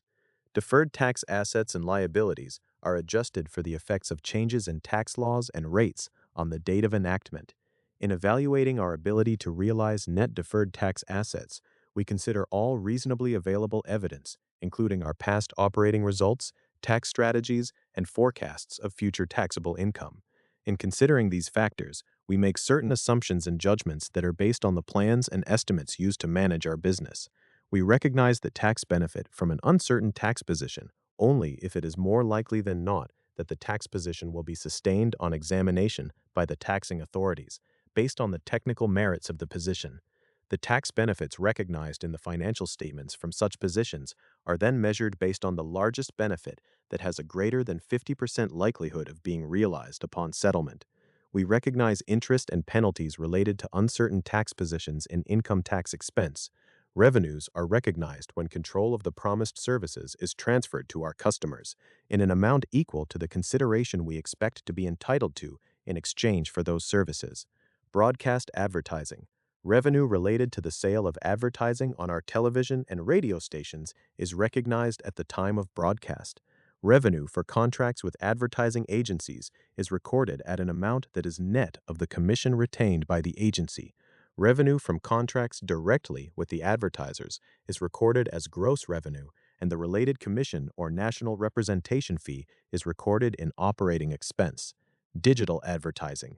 Revenue related to digital advertising is recognized when display or other digital advertisements record impressions on the websites and mobile and internet-connected television apps of media companies on whose digital platforms the advertisements are placed, or as the advertiser's previously agreed-upon performance criteria are satisfied. We have concluded that we are the principal in the transaction and therefore recognize revenue on a gross basis, because I, are responsible for fulfillment of the contract, including customer support, resolving customer complaints, and accepting responsibility for the quality or suitability of the product or service. 2. Have pricing discretion over the transaction. And 3. Carry inventory risk for all inventory purchased, regardless of whether we are able to collect on a transaction. Retransmission consent. We generate revenue from retransmission consent agreements that are entered into with MVPDs. We grant the MVPDs access to our television station signals so that they may rebroadcast the signals and charge their subscribers for this programming. Revenue is recognized as the television signal is delivered to the MVPD. Spectrum usage rights. We generate revenue from agreements associated with our television station's spectrum usage rights. Revenue is recognized in accordance with the contractual fees over the term of the agreement, or when we have relinquished all or a portion of our spectrum usage rights for a station, or have relinquished our rights to operate a station on the existing channel free from interference. Business combinations.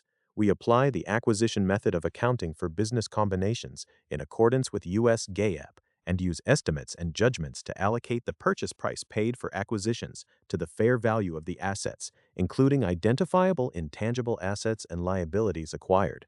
Such estimates may be based on significant, unobservable inputs and assumptions such as, but not limited to, revenue projections, gross margin projections, customer attrition rates, royalty rates, discount rates, and terminal growth rate assumptions. We use established valuation techniques and may engage reputable valuation specialists to assist with the valuations. Management's estimates of fair value are based upon assumptions believed to be reasonable, but which are inherently uncertain and unpredictable, and as a result, actual results may differ from estimates. Fair values are subject to refinement for up to 1 year after the closing date of an acquisition, as information relative to closing date fair values becomes available. Upon the conclusion of the measurement period, any subsequent adjustments are recorded to earnings. Sensitivity of critical accounting estimates. We have critical accounting estimates that are sensitive to change. The most significant of those sensitive estimates relates to the impairment of intangible assets, as discussed above. We believe that inflation has not had a material impact on our results of operations for each of our fiscal years in the 3-year period ended December 31st, 2025. However, there can be no assurance that future inflation would not have an adverse impact on our operating results and financial condition. Market risk represents the potential loss that may affect our financial position, results of operations, and/or cash flows due to adverse changes in the financial markets. We are also exposed to market risk from changes in the base rates on our credit facility. As of December 31st, 2025, we had $167.7 million of variable rate bank debt outstanding under our credit facility. Our borrowings bear interest on the outstanding principal amount thereof from the date when made at a rate per annum equal to either a term SORR as defined in the amended credit agreement, plus a margin between 2.50% and 3.00%, depending on the total net leverage ratio, as defined in the amended credit agreement, or 2, the base rate, as defined in the amended credit agreement, plus a margin between 1.50% and 2.00%, depending on the total net leverage ratio. In addition, the unused portion of the revolving credit facility is subject to a rate per annum between 0.30% and 0.40%, depending on the total net leverage ratio. Because our debt is subject to interest at a variable rate, our earnings will be affected in future periods by changes in interest rates. For example, if the SOFR were to increase or decrease by a hypothetical 100 basis points or 1 percentage point from its December 31, 2025 level, our annual interest expense would increase or decrease, respectively, and cash flow from operations would decrease or increase, respectively, by $1.7 million based on the outstanding balance of our term loan as of December 31, 2025. We have certain foreign currency risks related to our revenue and operating expenses denominated in currencies other than the US dollar. Historically, our revenues have primarily been denominated in US dollars, and the majority of our current revenues continue to be, and are expected to remain, denominated in US dollars.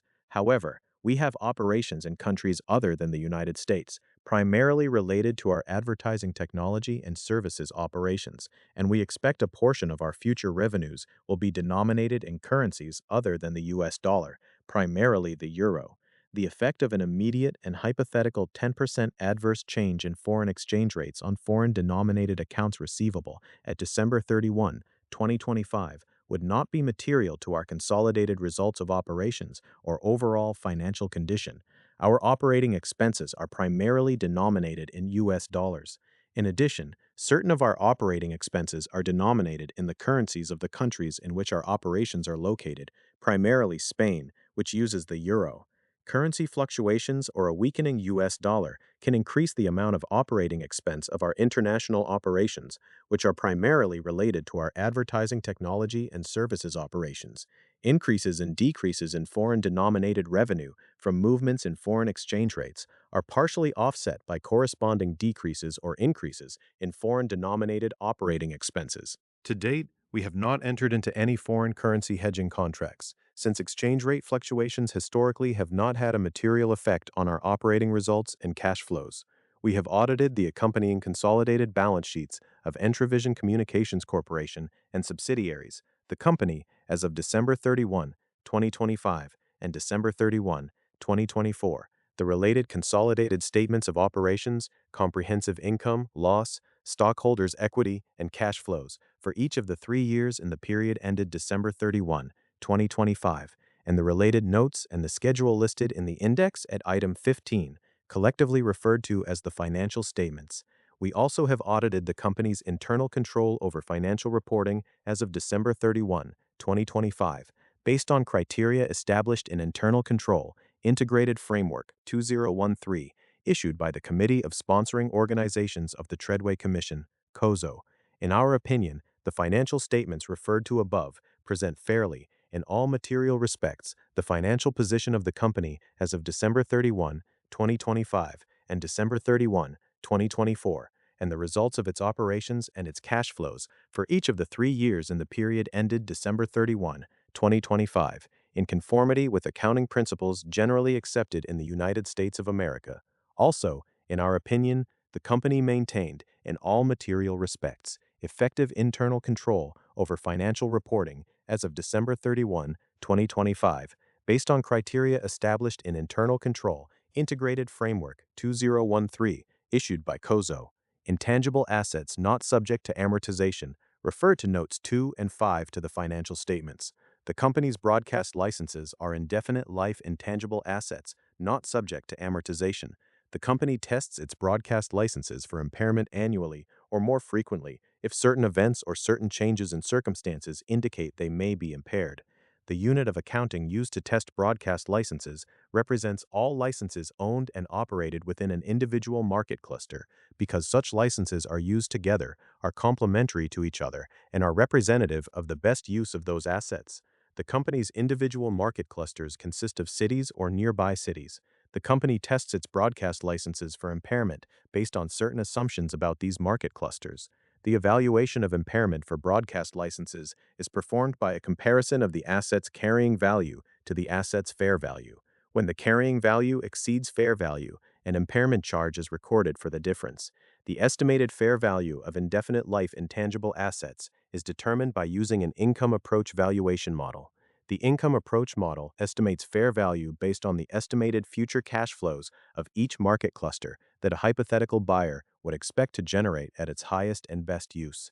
The income approach model requires the company to make a series of cash flow assumptions, such as revenue projections, profit margin projections, and long-term growth rates, discounted by an estimated weighted average cost of capital. We identified the broadcast license indefinite life intangible assets as a critical audit matter because the determination of fair value involves significant assumptions made by management, including the revenue projections, profit margin projections, long-term growth rates, and weighted average cost of capital. This required a high degree of auditor judgment and an increased amount of effort, including the need to involve our fair value specialists. We tested the effectiveness of controls over management's broadcast license impairment evaluation, including those over the determination of the fair value of each market's licenses, such as controls related to management's revenue projections and other valuation inputs, e.g. method, weighted average cost of capital, long-term growth rates. We evaluated the reasonableness of the underlying data used in the method, such as revenue projections and profit margin projections, by considering consistency with third-party industry forecasts, alongside evidence obtained in other areas of the audit and communications with management. Evaluated the reasonableness of the valuation methodology. Evaluated the reasonableness of the valuation assumptions for weighted average cost of capital, long-term growth rates, and tested the mathematical accuracy of the calculation. 1. Nature of business. The company owns and/or operates one of the largest groups of Spanish-language television and radio stations in the United States. The company is the largest affiliate group of the Spanish-language Univision and Unimas networks, which are owned by Televisa Univision. The company also provides digital marketing services for businesses targeting Latino consumers. The company provides global performance marketing solutions primarily to mobile app developers through two distinct business units: SMADEX, the company's programmatic advertising platform, and AdWake, its performance-based marketing agency.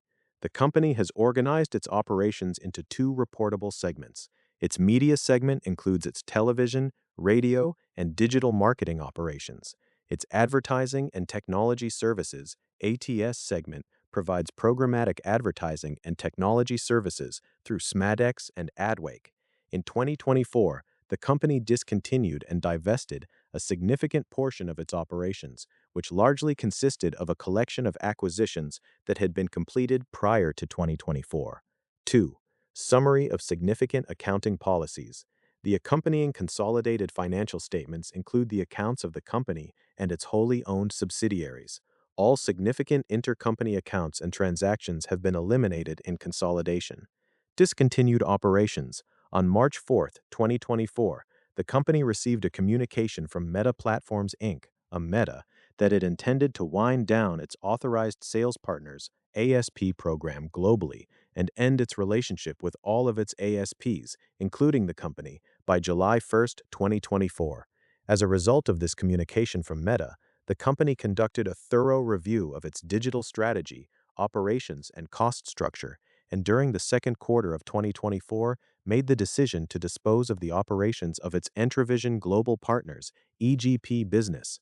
Following this decision, during the second quarter of 2024, the company entered into a definitive agreement to sell substantially all of its EGP business to IMS Internet Media Services, Inc., to IMS. The transaction was completed on June 28, 2024. The remaining parts of the company's EGP business, Jack of Digital, and Adsmarai, SL, Jacko Digital, and Adsmarai, were each sold back to their respective founders in separate transactions during the second quarter of 2024. See Note 3 for additional details. The company concluded that the assets of its EGP business met the criteria for classification as held for sale. Additionally, the company determined that the disposal, which was initiated and completed during the second quarter of 2024, represented a strategic shift that had a major effect on the company's operations and financial results. As such, the results of the company's former EGP business are presented as discontinued operations in the consolidated statements of operations for all periods presented. There were no remaining assets and liabilities of discontinued operations in the consolidated balance sheets as of December 31, 2025 and 2024. Assets held for sale.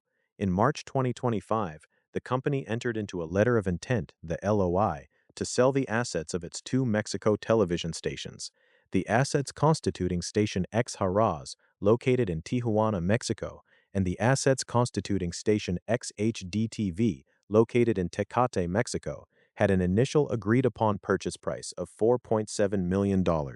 As initially contemplated, the sale was to include all assets necessary for the buyer to operate the stations, consisting of the broadcast licenses and fixed assets.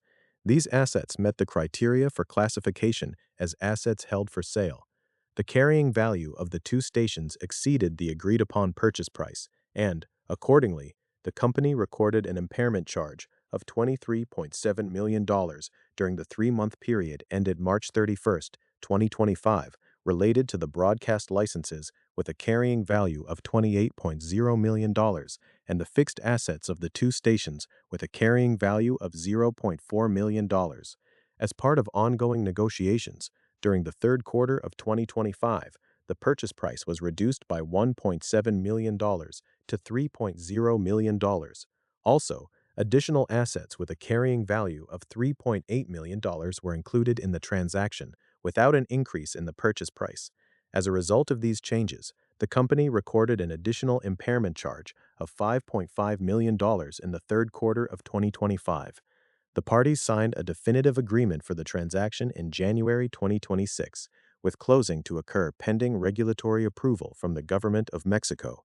The fair value, less estimated costs to sell, of $3.0 million is presented as assets held for sale in the consolidated balance sheet as of December 31, 2025. In June 2025, the company's management made the decision to sell 3 of its owned office buildings in Corpus Christi, Texas, El Centro, California, and Midland, Texas. The sales would include the buildings and all related building improvements, land and land improvements. These assets met the criteria for classification as assets held for sale.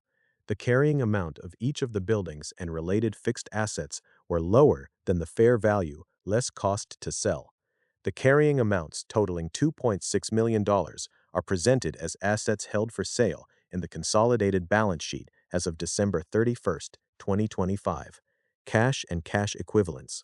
The company considers all short-term, highly liquid debt instruments purchased with original maturities of 3 months or less to be cash equivalents. Cash and cash equivalents consist of funds held in general checking accounts, money market accounts, and commercial paper. Cash and cash equivalents are stated at cost plus accrued interest, which approximates fair value.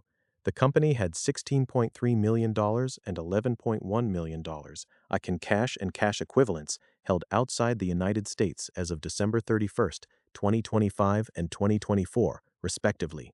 As of December 31, 2025 and 2024, the company's balance sheet includes $0.8 million in restricted cash as temporary collateral for the company's letters of credit. The company's available for sale debt securities totaled $3.8 million as of December 31, 2025, and were comprised of corporate bonds and notes, which were recorded at their fair market value within marketable securities in the consolidated balance sheet. See Note 10. Long-lived assets, other assets and intangibles, subject to amortization. Property and equipment are recorded at cost. Depreciation and amortization are provided using the straight-line method over their estimated useful lives. See Note 6. The company periodically evaluates assets to be held and used, and long-lived assets held for sale when events and circumstances warrant such review. Syndication contracts are recorded at cost within other assets in the consolidated balance sheets. Syndication amortization is provided using the straight-line method over their estimated useful lives. Intangible assets subject to amortization are amortized on a straight-line method over their estimated useful lives. See Note 5. Deferred debt issuance costs are amortized over the life of the related indebtedness using the effective interest method. Changes in circumstances, such as the passage of new laws or changes in regulations, technological advances, or changes to the company's business strategy, could result in the actual useful lives differing from initial estimates. Factors such as changes in the planned use of equipment, customer attrition, contractual amendments, or mandated regulatory requirements could result in shortened useful lives. In those cases where the company determines that the useful life of a long-lived asset should be revised, the company will amortize or depreciate the net book value in excess of the estimated residual value over its revised remaining useful life. Long-lived assets and asset groups are evaluated for impairment whenever events or changes in circumstances indicate that the carrying amount of such assets may not be recoverable. The estimated future cash flows are based upon, among other things, assumptions about expected future operating performance and may differ from actual cash flows. Long-lived assets evaluated for impairment are grouped with other assets to the lowest level for which identifiable cash flows are largely independent of the cash flows of other groups of assets and liabilities. If the sum of the projected undiscounted cash flows, excluding interest, is less than the carrying value of the assets will be written down to the estimated fair value in the period in which the determination is made. Goodwill represents the excess of the purchase price over the fair value of the net tangible and identifiable intangible assets acquired in each business combination. The company tests its goodwill for impairment annually on October 1st, or more frequently if certain events or certain changes in circumstances indicate it may be impaired. In testing the goodwill of its reporting units for impairment, the company first determines, based on a qualitative assessment, whether it is more likely than not that the fair value of each of its reporting units is less than their respective carrying amounts. The company has determined that each of its operating segments is a reporting unit. When a quantitative analysis is performed, the estimated fair value of the reporting unit is determined by using a combination of a market approach and an income approach. The market approach estimates fair value by applying sales, earnings, and cash flow multiples to each reporting unit's operating performance. The multiples are derived from comparable publicly traded companies with similar operating and investment characteristics to the company's reporting units. The market approach requires the company to make a series of assumptions, such as selecting comparable companies and comparable transactions and transaction premiums. In recent years, there has been a decrease in the number of comparable transactions, which makes the market approach of comparable transactions and transaction premiums more difficult to estimate than in previous years. The income approach estimates fair value based on the company's estimated future cash flows of each reporting unit, discounted by an estimated weighted average cost of capital that reflects current market conditions, which reflect the overall level of inherent risk of that reporting unit. The income approach also requires the company to make a series of assumptions, such as discount rates, revenue projections, profit margin projections, and terminal value multiples. The company estimated discount rates on a blended rate of return, considering both debt and equity for comparable publicly traded companies in the television, radio, and digital media industries. These comparable publicly traded companies have similar size, operating characteristics, and/or financial profiles to the company. The company also estimated the terminal value multiple based on comparable publicly traded companies.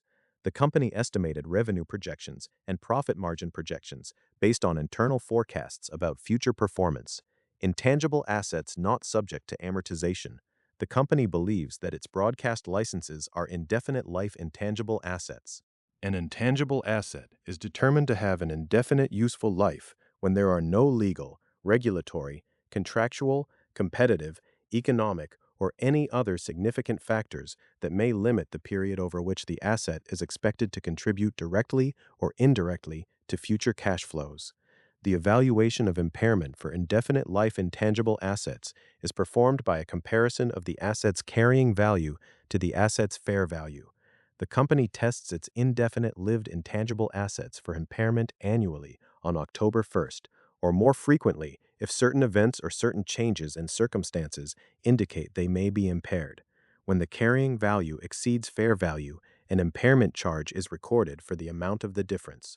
The unit of accounting used to test broadcast licenses represents all licenses owned and operated within an individual market cluster because such licenses are used together, are complementary to each other, and are representative of the best use of those assets. The company's individual market clusters consist of cities or nearby cities. The company tests its broadcasting licenses for impairment based on certain assumptions about these market clusters. The estimated fair value of indefinite life intangible assets is determined by using an income approach. The income approach estimates fair value based on the estimated future cash flows of each market cluster that a hypothetical buyer would expect to generate, discounted by an estimated weighted average cost of capital that reflects current market conditions, which reflect the overall level of inherent risk. The income approach requires the company to make a series of assumptions, such as discount rates, revenue projections, profit margin projections, and terminal values. The company estimates the discount rates on a blended rate of return, considering both debt and equity for comparable publicly traded companies. These comparable publicly traded companies have similar size, operating characteristics, and/or financial profiles to the company. The company estimated the revenue projections and profit margin projections based on various market clusters' signal coverage of the markets and industry information for an average station within a given market. The information for each market cluster includes such things as estimated market share, estimated capital startup costs, population, household income, retail sales, and other expenditures that would influence advertising expenditures. Alternatively, some stations under evaluation have had limited relevant cash flow history due to planned or actual conversion of format or upgrade of station signal. The assumptions the company makes about cash flows after conversion are based on the performance of similar stations in similar markets and potential proceeds from the sale of the assets. Concentrations of credit risk and trade receivables. The company's financial instruments that are exposed to concentrations of credit risk consist primarily of cash and cash equivalents and trade accounts receivable. The company has bank deposits in excess of Federal Deposit Insurance Corporation insurance limits. As of December 31st, 2025, the majority of all U.S. deposits are maintained in three financial institutions. The company has not experienced any losses in such accounts and believes that it is not currently exposed to significant credit risk on cash and cash equivalents. In addition to the company's knowledge, all or substantially all of the bank deposits held in banks outside the United States are not insured. The company's credit risk is spread across a large number of advertisers, thereby spreading the trade receivable credit risk. The company routinely assesses the financial strength of its customers and, as a consequence, believes that it is managing its trade receivable credit risk effectively. Trade receivables are carried at original invoice amount, less an estimate made for doubtful receivables, based on a review of all outstanding amounts on a monthly basis. An allowance for doubtful accounts is provided for known and anticipated credit losses, as determined by management in the course of regularly evaluating individual customer receivables. This evaluation takes into consideration a customer's financial condition and credit history, as well as current economic conditions. Trade receivables are written off when deemed uncollectible. Recoveries of trade receivables previously written off are recorded when received. No interest is charged on customer accounts. No single advertiser represents more than 5% of the total trade receivables as of December 31st, 2025 and 2024. Revenue from the largest advertiser represented 9% of the company's total revenue for the year ended December 31st, 2025. This advertiser pays on a current basis, and management does not believe that this concentration of credit represents a significant risk to the company. No other advertiser represented more than 5% of the company's total revenue for the year ended December 31st, 2025. No single advertiser represented more than 5% of the company's total revenue for the years ended December 31, 2024 and 2023. Allowance for doubtful accounts. Our accounts receivable consist of a homogeneous pool of relatively small dollar amounts from a large number of customers. We evaluate the collectibility of our trade accounts receivable based on a number of factors. When we are aware of a specific customer's inability to meet its financial obligations to us, a specific reserve for bad debts is estimated and recorded, which reduces the recognized receivable to the estimated amount we believe will ultimately be collected. In addition to specific customer identification of potential bad debts, bad debt charges are recorded based on our recent past loss history and an overall assessment of past due trade accounts receivable amounts outstanding. Estimated losses for bad debts are provided for in the consolidated financial statements through a charge to expense that aggregated $0.8 million, $1.3 million, and $0.6 million for the years ended December 31, 2025, 2024, and 2023, respectively. The net charge-off of bad debts aggregated $1.4 million, $0.5 million, and $0.7 million for the years ended December 31, 2025, 2024, and 2023, respectively. Disclosures about fair value of financial instruments. The carrying amount of cash and cash equivalents approximates fair value because of the short maturity of those instruments. The carrying amount of the Term Loan A facility as of December 31, 2025 approximated its fair value. The estimated fair value is based on quoted prices in markets where trading occurs infrequently. The company's available for sale debt securities are valued using quoted prices for similar attributes in active markets. Since these investments are classified as available for sale, they are recorded at their fair market value within marketable securities in the consolidated balance sheets, and their unrealized gains or losses are included in accumulated other comprehensive income loss. The carrying values of receivables, payables, and accrued expenses approximate fair value due to the short maturity of these instruments. Off-balance sheet financings and liabilities. other than legal contingencies incurred in the normal course of business and employment contracts for key employees. See Notes 12 and 17. The company does not have a Y-Docs holdo or I code entry cricket MBA, off-balance sheet financing arrangements or liabilities. The company does not have any majority-owned subsidiaries or any interests in or relationships with any material variable interest entities that are not included in the consolidated financial statements. Deferred income taxes are provided on a liability method, whereby deferred tax assets are recognized for deductible temporary differences and deferred tax liabilities are recognized for taxable temporary differences. Temporary differences are the differences between the reported amounts of assets and liabilities and their tax bases. Deferred tax assets are reduced by a valuation allowance when it is determined to be more likely than not that some portion or all of the deferred tax assets will not be realized. Deferred tax assets and liabilities are adjusted for the effects of changes in tax laws and rates on the date of enactment. In evaluating the company's ability to realize net deferred tax assets, the company considers all reasonably available evidence, including past operating results, tax strategies, and forecasts of future taxable income. In considering these factors, the company makes certain assumptions and judgments that are based on the plans and estimates used to manage the business.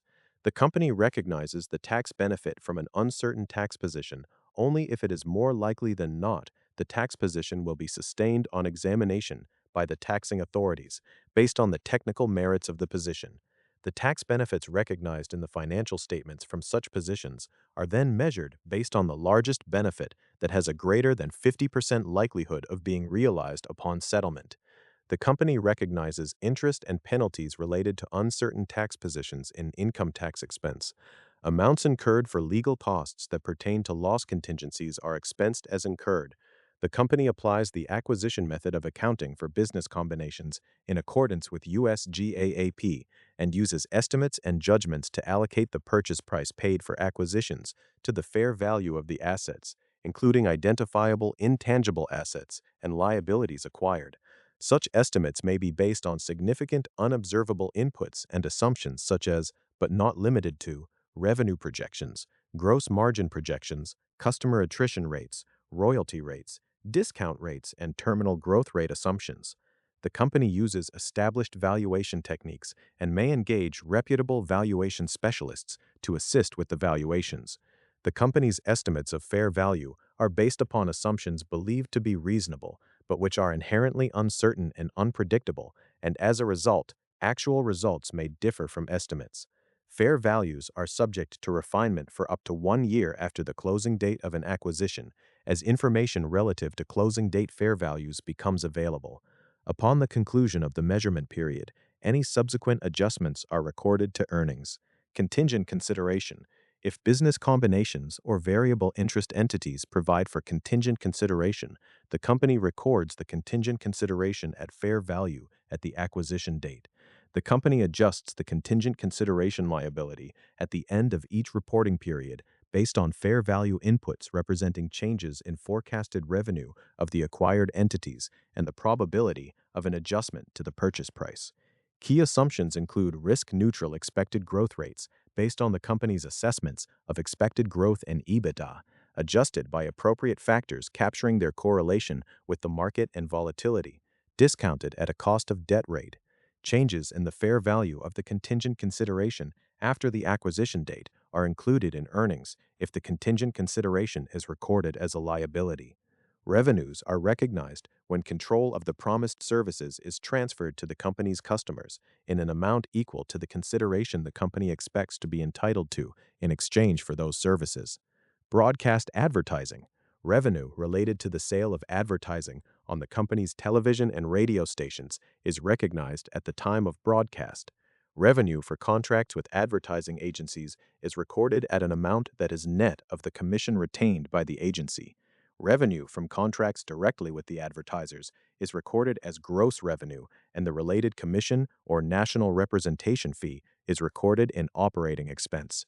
Digital advertising. Revenue related to digital advertising in both our media and advertising technology and services segments is recognized when display or other digital advertisements record impressions on the websites and mobile and internet-connected television apps of media companies on whose digital platforms the advertisements are placed, or as the advertiser's previously agreed-upon performance criteria are satisfied. The company has concluded that it is the principal in the transaction and therefore recognizes revenue on a gross basis because the company is responsible for fulfillment of the contract, including customer support, resolving customer complaints, and accepting responsibility for the quality or suitability of the product or service.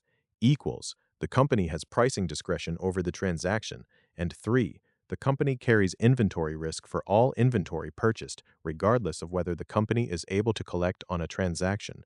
Retransmission consent. The company generates revenue from retransmission consent agreements that are entered into with multi-channel video programming distributors, MVPDs. The company grants the MVPDs access to its television station signals so that they may rebroadcast the signals and charge their subscribers for this programming. Revenue is recognized as the television signal is delivered to the MVPD. Spectrum usage rights.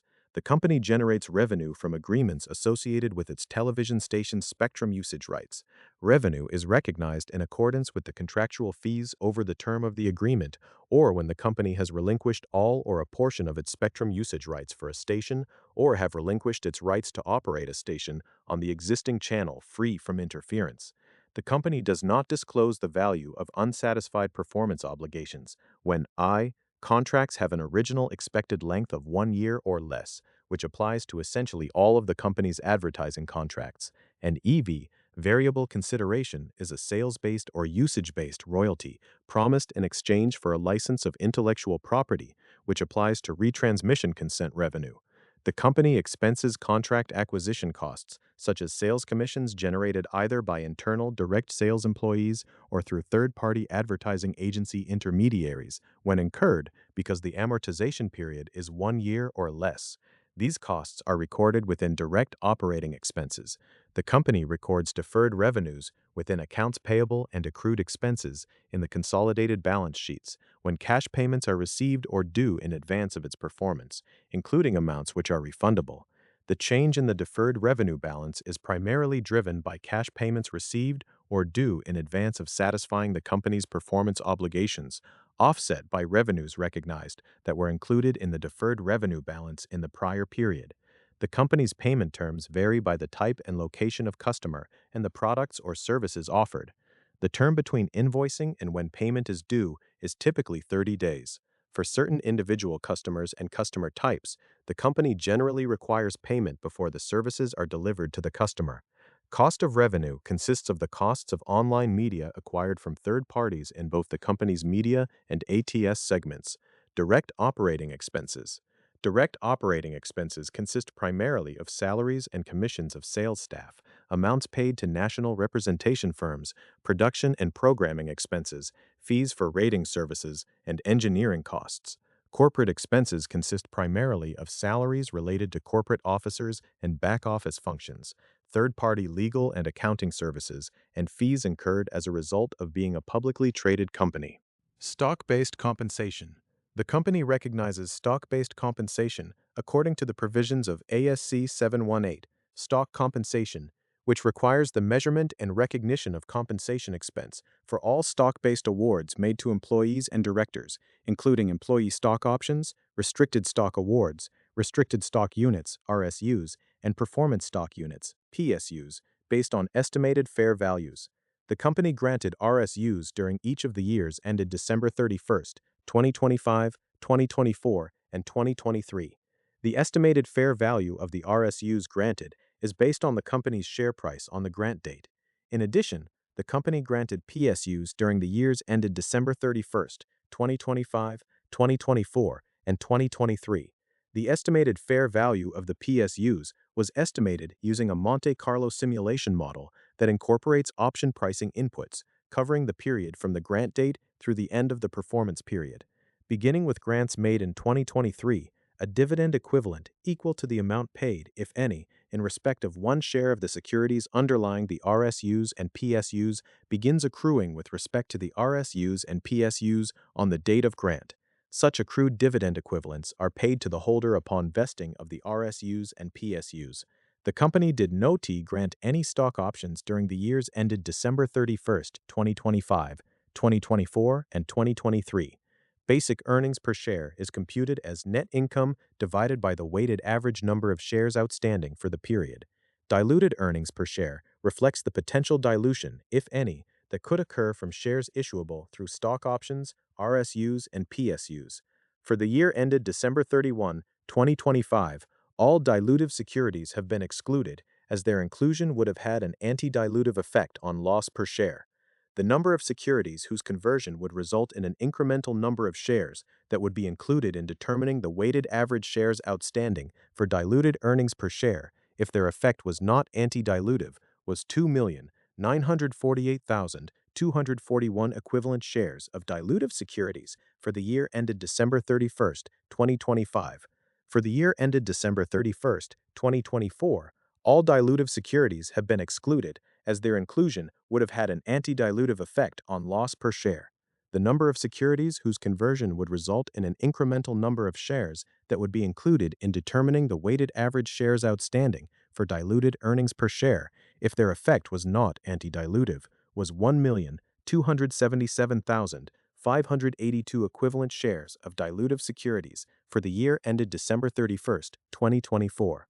For the year ended December 31st, 2023, all dilutive securities have been excluded, as their inclusion would have had an anti-dilutive effect on loss per share.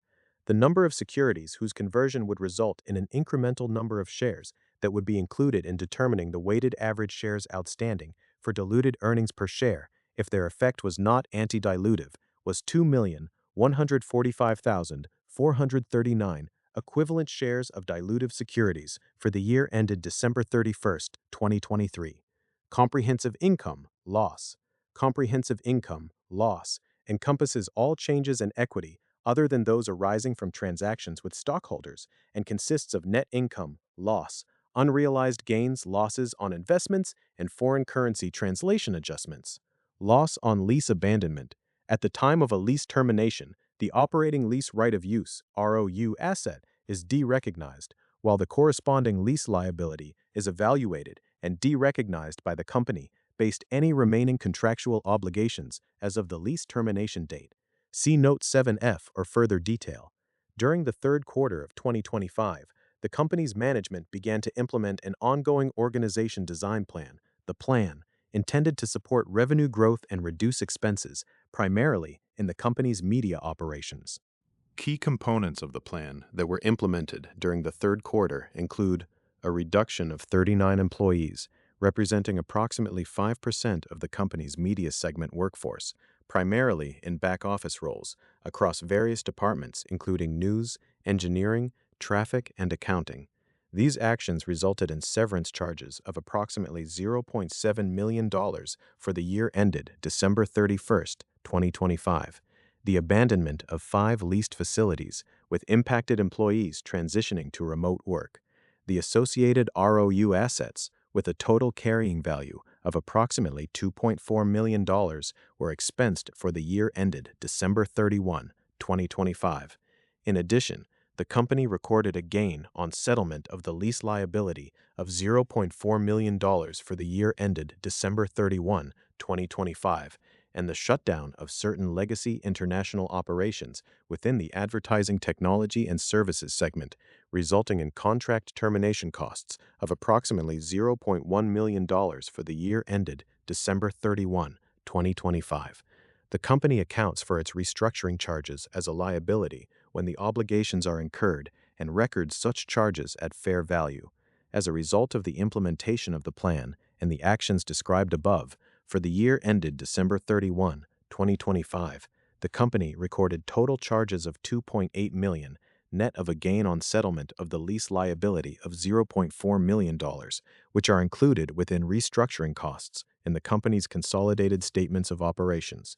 As of December 31st, 2025, the company had a remaining restructuring liability of $0.1 million, which is included within accounts payable and accrued expenses in the company's consolidated balance sheets. The company may incur additional charges associated with the plan in future periods. However, it is unable to reasonably estimate the amount of any such future charges as of December 31st, 2025.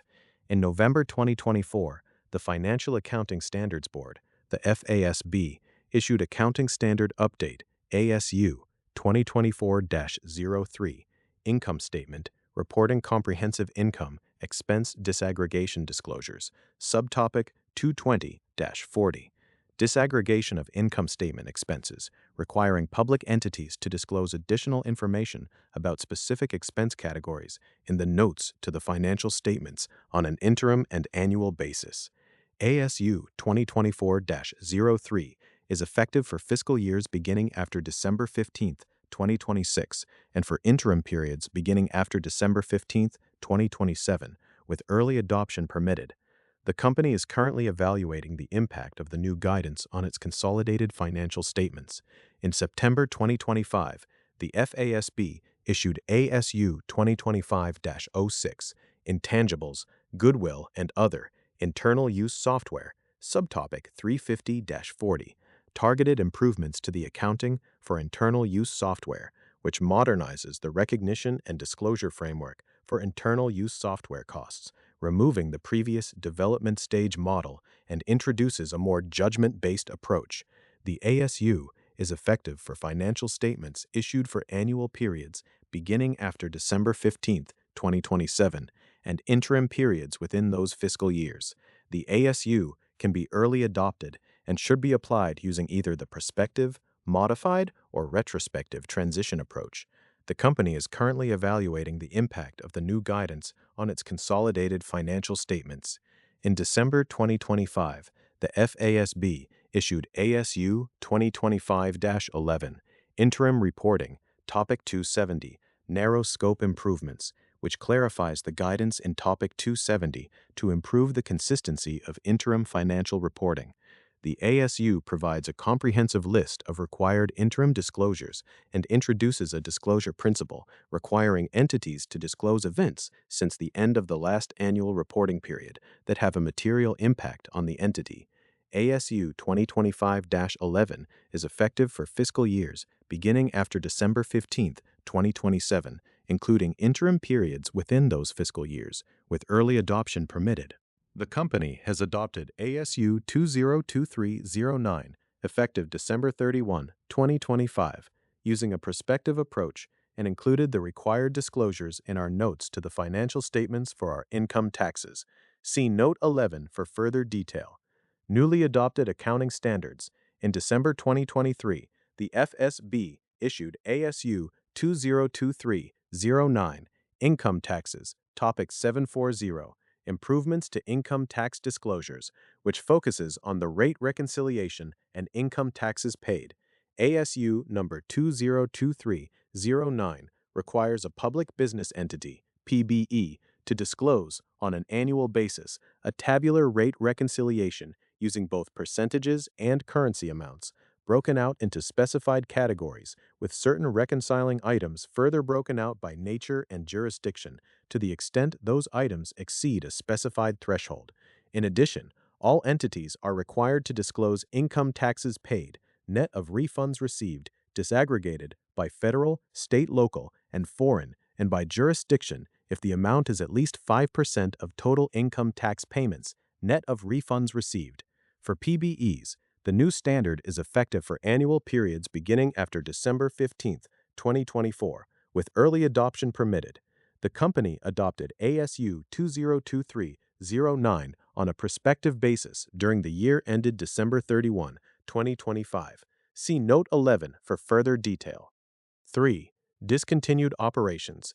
As discussed in Note 2, as a result of the communication from Meta on March 4, 2024, that it intended to wind down its ASP program globally and end its relationship with all of its ASPs, including the company, by July 1, 2024, the company conducted a thorough review of its digital strategy, operations, and cost structure, and during the second quarter of 2024, made the decision to dispose of the operations of its EGP business, the company's digital commercial partnerships business, which took place in the following three transactions. On June 13, 2024, the company entered into an agreement to sell 100% of its equity interest in certain entities that constituted substantially all of the company's EGP business to IMS. EGP was the company's digital commercial partnerships business in its then digital segment. IMS is an affiliate of Aleph Group, a global digital advertising company. The transaction closed on June 28, 2024. Cash proceeds from the transaction received by the company at the closing were $16.4 million. Immediately after the closing, an amount equal to $6.5 million of the proceeds was paid by the company to the founders of Media Donus Ptd Kolstjenbly, Limited, one of the entities that were the subject of this transaction, to satisfy a remaining contingent consideration liability owed to them pursuant to an earn-out agreement that had been entered into at the time the company acquired Media Donuts. For the year ended December 31, 2024, the company recorded a loss of $40.7 million as a result of this transaction, which is included in net income loss from discontinued operations, net of tax in the consolidated statements of operations. On August 5, 2022, the company made a loan, the Adsmarai loan, in the principal amount of $12,535,000, $12.8 million as of that date, to an entity affiliated with owners of a majority interest in Adsmarai SL/Adsmarai, a company engaged in the sale and marketing of digital advertising. On April 3, 2023, the company entered into an agreement among the company and the selling stockholders of Adsmarai, pursuant to which the company acquired a 51% equity interest in Adsmarai, the Adsmarai acquisition on the same date. The company acquired 51% of the issued and outstanding shares of stock of Adsmarai by means of conversion of the Adsmarai loan for total purchase consideration of €13.0 million, €14.2 million as of April 3, 2023, including interest. In connection with the Adsmarai acquisition, on April 3, 2023, the company made a loan to entities affiliated with owners of the remaining 49% interest in Adsmarai in the principal amount of $7,355,000, $8.1 million as of April 3, 2023, and a second loan on July 11, 2023, in the principal amount of $4,993,344, $5.6 million as of July 11, 2023, based on Adsmarai's EBDR for calendar year 2022, the new Adsmarai loans. On May 6, 2024, the effective date, the company entered into a share purchase agreement, the Adsmarai Purchase Agreement, among Adsmarai, the company, and the other stockholders of Adsmarai, the Adsmarai buyers. Pursuant to the Adsmarai Purchase Agreement, on such date, the company sold its 51% equity interest in Adsmarai to the Adsmarai buyers. I terminated the new Adsmarai loans it made previously to the Adsmarai buyers in the principal amount of €12.3 million, and if number 3, the parties terminated other previous agreements made between them, including an options agreement which contained put redemption features for buyers and call redemption features for the company. As consideration, the company received €15.0 million, approximately $16.2 million as of the effective date. Total consideration. The Adsmarai Purchase Agreement also contains representations, warranties, covenants, indemnities, and releases of the parties thereto. $10.0 million paid on the effective date, and $5.0 million to be paid within 6 months of the effective date. For the year ended December 31, 2024, the company recorded a loss of $2.6 million as a result of this transaction, which was included in net income loss from discontinued operations, net of tax in the consolidated statements of operations. Sale of Jack of Digital. On August 3, 2022, the company acquired 15% of the issued and outstanding stock of Jack of Digital, a digital marketing services company that serves as the exclusive advertising sales partner of ByteDance Limited in Pakistan for €0.1 million. On April 3, 2023, the company acquired the remaining issued and outstanding stock of Jack of Digital for €1.1 million. Of that amount, the company paid an initial installment payment of €0.5 million in 2023, an additional installment payment of $0.3 million during the three-month period ended March 31, 2024, and the balance was to be paid in January 2025. Additionally, the transaction included a contingent earn-out payment based upon the achievement of an EBITDA target in calendar year 2026. The total purchase price for the acquisition, including the fair value of the contingent consideration, was $1.4 million. On June 28, 2024, the company sold 100% of the issued and outstanding shares of stock of Jack of Digital back to its founder for cash consideration of $0.1 million and the cancellation of future contingent earn-out payments. For the year ended December 31, 2024, the company recorded a loss of $1.7 million as a result of this transaction, which was included in net income loss from discontinued operations, net of tax, in the consolidated statements of operations. The company concluded that the assets of the EGP business met the criteria for classification as held for sale. Additionally, the company determined that the disposal, which was initiated and completed during the second quarter of 2024, represented a strategic shift that had a major effect on the company's operations and financial results. As such, the results of the company's former EGP business are presented as discontinued operations in the consolidated statements of operations for all periods presented. Prior periods have been adjusted to conform to the current presentation. There were no remaining assets and liabilities of discontinued operations in the consolidated balance sheets as of December 31, 2025 and 2024.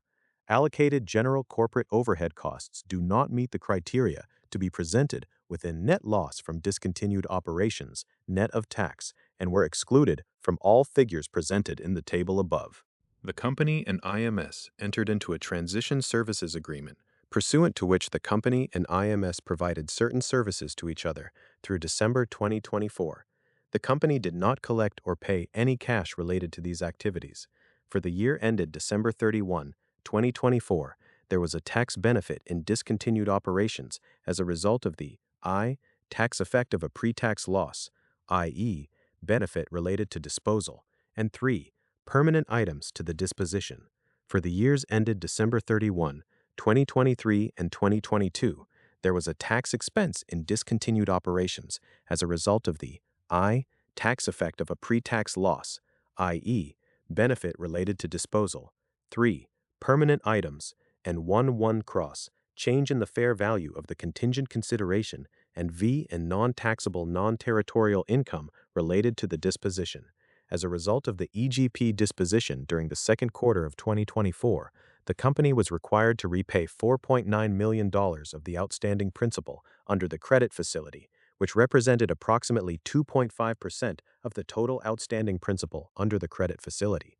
The prepayment, which was made in June 2024, resulted in a de minimis amount of loss on debt extinguishment that was attributed to the discontinued operation. All historical interest expense associated with this prepayment was allocated to the discontinued operation. The goodwill was allocated between the discontinued operations and the continuing operations based on the relative fair value of the components representing a business. Goodwill is not allocated to a portion of a reporting unit that does not meet the definition of a business. Disaggregated revenue, 5. Goodwill and other intangible assets. As a result of the sale of the company's EGP business, goodwill of $4.6 million was allocated to discontinued operations based on the relative fair value of the EGP business compared to the fair value of the remaining components that represent a business in the company's then digital reporting unit. Further, effective July 1, 2024, the company has realigned its operating segments into two segments, media and advertising technology and services, based on the products and services it sells, consistent with the company's current operational and management structure. See Note 18 for more details. The company has identified each of these two operating segments to be separate reporting units. As a result of this realignment, $2.8 million of goodwill was allocated from the advertising technology and services reporting unit to the media reporting unit based on the relative fair value of the reallocated components that represent a business. The carrying values of the company's reporting units are determined by allocating all applicable assets, including goodwill and liabilities, based upon the unit in which the assets are employed and to which the liabilities relate, considering the methodologies utilized to determine the fair value of the reporting units. Goodwill and indefinite life intangibles are not amortized but are tested annually for impairment, or more frequently, if events or changes in circumstances indicate that the assets might be impaired. The annual testing date is October 1st. During the year ended December 31, 2024, the company recorded a goodwill impairment charge of $43.3 million in its media reporting unit. This impairment charge was a result of the company updating its internal forecasts of future performance based on lower than anticipated political revenue in the fourth quarter of 2024 and higher projected future costs due to planned investments in news programming and the sales and marketing teams. A second result, there was no goodwill in the media reporting unit as of the annual goodwill testing date, October 1st, 2025. As of the annual goodwill testing date, October 1st, 2025, the RE was $7.4 million of goodwill in the Advertising Technology and Services Reporting Unit.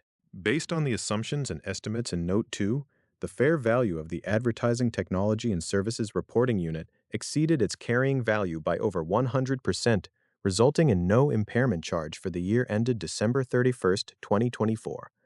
Or the year ended December 31st, 2025, the company performed a qualitative assessment and determined that it is more likely than not that the fair value of its Advertising Technology and Services Reporting Unit is greater than its respective carrying amounts.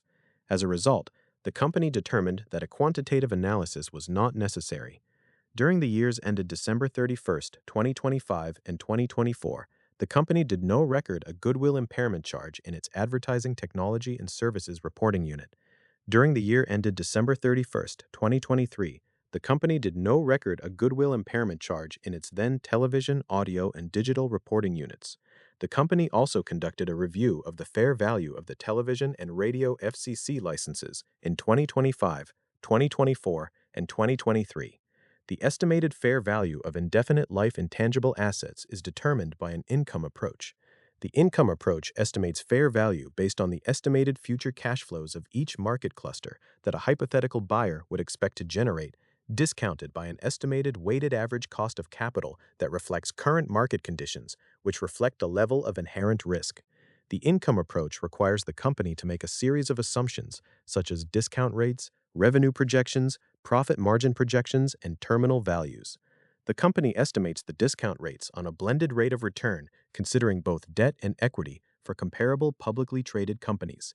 These comparable publicly traded companies have similar size, operating characteristics, and/or financial profiles to the company. The company estimated the revenue projections and profit margin projections based on various market clusters, signal coverage of the markets, and industry information for an average station within a given market.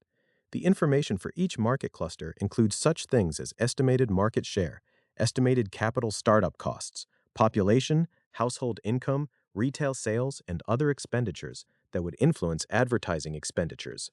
Alternatively, some stations under evaluation have had limited relevant cash flow history due to planned or actual conversion of format or upgrade of station signal. The assumptions the company makes about cash flows after conversion are based on the performance of similar stations in similar markets and potential proceeds from the sale of the assets.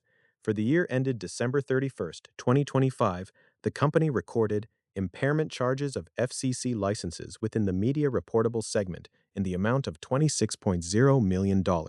For the year ended December 31st, 2024, the company recorded impairment charges of FCC licenses within the media reportable segment in the amount of $17.9 million. For the year ended December 31st, 2023, the company recorded impairment charges of FCC licenses within its then audio reportable segment in the amount of $12.3 million.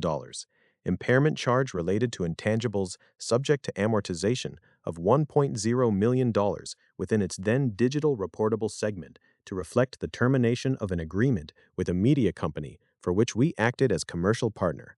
As further discussed in Notes 2 and 3, following the communication from Meta on March 4, 2024, that it intended to wind down its ASP program globally and end its relationship with all of its ASPs, including the company. By July 1st, 2024, the company updated its internal forecasts of future performance and determined that a triggering event had occurred during the first quarter of 2024 that required interim impairment tests within its then digital reporting unit.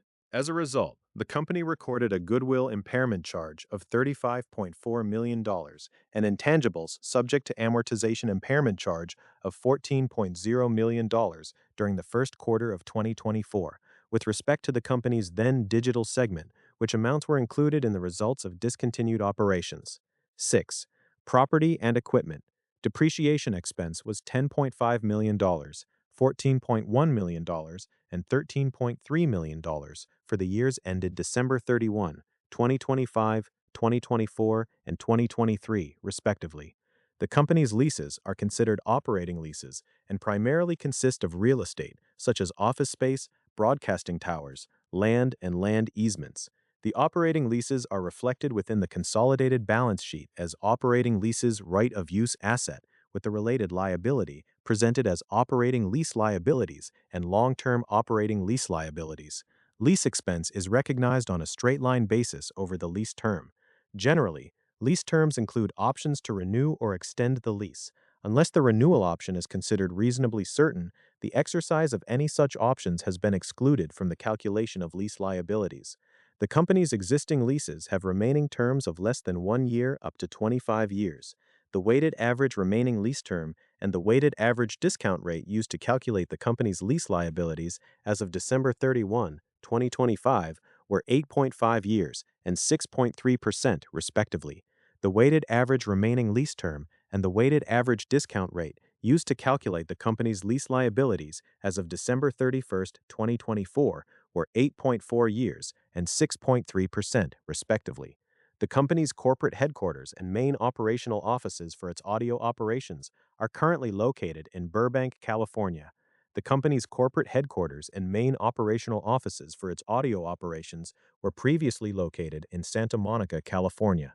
The company occupied approximately 38,000 square feet of space in the building housing its previous corporate headquarters under a lease, as amended, that was scheduled to expire on January 31st, 2034. The company vacated the facility in February 2025 and ceased making further lease payments. As a result, during the first quarter of 2025, the company recorded a loss on lease abandonment charges of $16.1 million related to the right-of-use asset associated with this lease, and $9.1 million related to leasehold improvements associated with this lease. As of December 31st, 2025, the company's consolidated balance sheet included $4.1 million of operating lease liabilities and $19.5 million of long-term operating lease liabilities related to this lease. For the year ended December 31st, 2025, lease cost of $5.8 million, $4.4 million, and $0.3 million were recorded to direct operating expenses, selling, general and administrative expenses, and corporate expenses, respectively. For the year ended December 31st, 2024, lease cost of $5.7 million, $5.0 million, and $1.1 million were recorded to direct operating expenses, selling, general and administrative expenses, and corporate expenses, respectively. For the year ended December 31st, 2023, lease cost of $5.8 million, $6.2 million, and $1.2 million were recorded to direct operating expenses, selling, general and administrative expenses, and corporate expenses, respectively. As discussed above, in February 2025, following a decision of the company's management, the company vacated its previous corporate headquarters in Santa Monica, California, and ceased making further payments under the lease, as amended, which lease was scheduled to expire June 30th, 2034. See Note 17 for additional details. Additionally, as noted in Note 2, as a result of beginning to implement the plan during the third quarter of 2025, the company abandoned 5 leased facilities. These leases had total combined ROU assets of $2.4 million, which were expensed for the year ended December 31st, 2025. In addition, the company recorded a gain on settlement of the lease liability of $0.4 million, or the year ended December 31st, 2025. These expenses and related gain were included within restructuring costs in the company's consolidated statements of operations. 8. Accounts payable and accrued expenses. Hey 1. Interest payments are based on an assumed rate of 6.92%, which was the rate as of December 31st, 2025, for the associated credit facility. On 2023 closing date, the company entered into the credit facility, pursuant to the original 2023 credit agreement, by and among the company, Bank of America, N.A., as administrative agent, and the other financial institutions party thereto as lenders, collectively, the lenders, and individually each a lender. The original 2023 credit agreement amended, restated, and replaced in its entirety the company's previous credit agreement. The original 2023 credit agreement was amended on July 15, 2025, effective as of June 30, 2025, pursuant to the amended credit agreement with respect to certain financial covenants and certain other provisions of the credit facility, as discussed further below. On the 2023 closing date, the company repaid in full all of the outstanding obligations under its previous credit agreement and accounted for this repayment as an extinguishment of debt in accordance with Accounting Standards Codification 2470, debt. As provided in the original 2023 credit agreement, the credit facility consisted of I. A $200.0 million senior secured Term A facility, the Term A facility, which was drawn in full on the 2023 closing date, and I. A $75.0 million revolving credit facility, the revolving credit facility, of which $11.5 million was drawn on the 2023 closing date. In addition, the original 2023 credit agreement provided that the company may increase the aggregate principal amount thereof by an additional amount equal to $100.0 million, plus the amount that would result in the company's first lien net leverage ratio, as such term is used in the original 2023 credit agreement, not exceeding 2.25 to 1.0, subject to the company satisfying certain conditions. Borrowings under the credit facility were used on the 2023 closing date, A. To repay in full all of the outstanding obligations of the company and its subsidiaries under its previous credit facility, B. To pay fees and expenses in connection of the credit facility, and C. For general corporate purposes. The credit facility matures on March 17, 2028, the maturity date. The credit facility is guaranteed on a senior secured basis by certain of the company's existing and future wholly owned domestic subsidiaries, and secured on a first priority basis by the company's and those subsidiaries' assets. The company's borrowings under the credit facility bear interest on the outstanding principal amount thereof from the date when made, at a rate per annum equal to either I. The term SOFR, as defined in the amended credit agreement, plus a margin between 2.50% and 3.00%, depending on the total net leverage ratio, or 1. The base rate, as defined in the amended credit agreement, plus a margin between 1.50% and 2.00%, depending on the total net leverage ratio. In addition, the unused portion of the revolving credit facility is subject to a rate per annum between 0.30% and 0.40%, depending on the total net leverage ratio. As of December 31st, 2025, the interest rate on the company's Term A facility and the drawn portion of the revolving credit facility was 6.92%. The amounts outstanding under the credit facility may be prepaid at the option of the company without premium or penalty, provided that certain limitations are observed, and subject to customary breakage fees in connection with the prepayment of a Term SOFR loan. The principal amount of the Term A facility shall be paid in installments on the dates and in the respective amounts set forth in the amended credit agreement, with the final balance due on the maturity date. The company incurred debt issuance costs of $1.8 million associated with the credit facility. Debt outstanding under the credit facility is presented net of issuance costs on the company's consolidated balance sheets. The debt issuance costs are amortized on an effective interest basis over the term of the credit facility and are included in interest expense in the company's consolidated statements of operations. In March 2024, the company made a prepayment of $10.0 million, of which $8.75 million was applied to the upcoming quarterly principal payments in 2024 under the Term A facility, and $1.25 million was applied to the revolving credit facility. In June 2024, the company made an additional prepayment of $10.0 million, of which $4.9 million was a mandatory prepayment as a result of the EGP disposition. The prepayment was applied to the quarterly principal payments in 2025 under the Term A facility. In June 2025, the company made an additional prepayment of $10.0 million, which was applied to the principal due at maturity under the Term A facility. On July 15, 2025, the company and its lenders amended the original 2023 credit agreement, effective as of June 30, 2025. The amended credit agreement, among other things, increases the quarterly amortization to $5.0 million from $2.5 million in the original 2023 credit agreement, reduces the aggregate revolving commitments to $30.0 million from $75.0 million in the original 2023 credit agreement, increases the maximum permitted total net leverage ratio, as defined in the amended credit agreement, to 4.0 to 1.0 from 3.25 to 1.0 in the original 2023 credit agreement, calculates leverage ratios based on an annualized average consolidated EB for the 8 most recently completed fiscal quarters, and increases cash netting to $60.0 million from $50.0 million in the original 2023 credit agreement, and reduces the minimum permitted interest coverage ratio, as defined in the amended credit agreement, to 2.0 to 1.0 from 3.0 to 1.0 in the original 2023 credit agreement. The company agreed to pay the lenders consenting to the amended credit agreement a fee equal to 0.05% of the amount of outstanding loans and commitments held by such lenders under the original 2023 credit agreement, which amount was paid during the year ended December 31, 2025. The company incurred additional debt issuance costs of $0.3 million associated with entering into the amended credit agreement.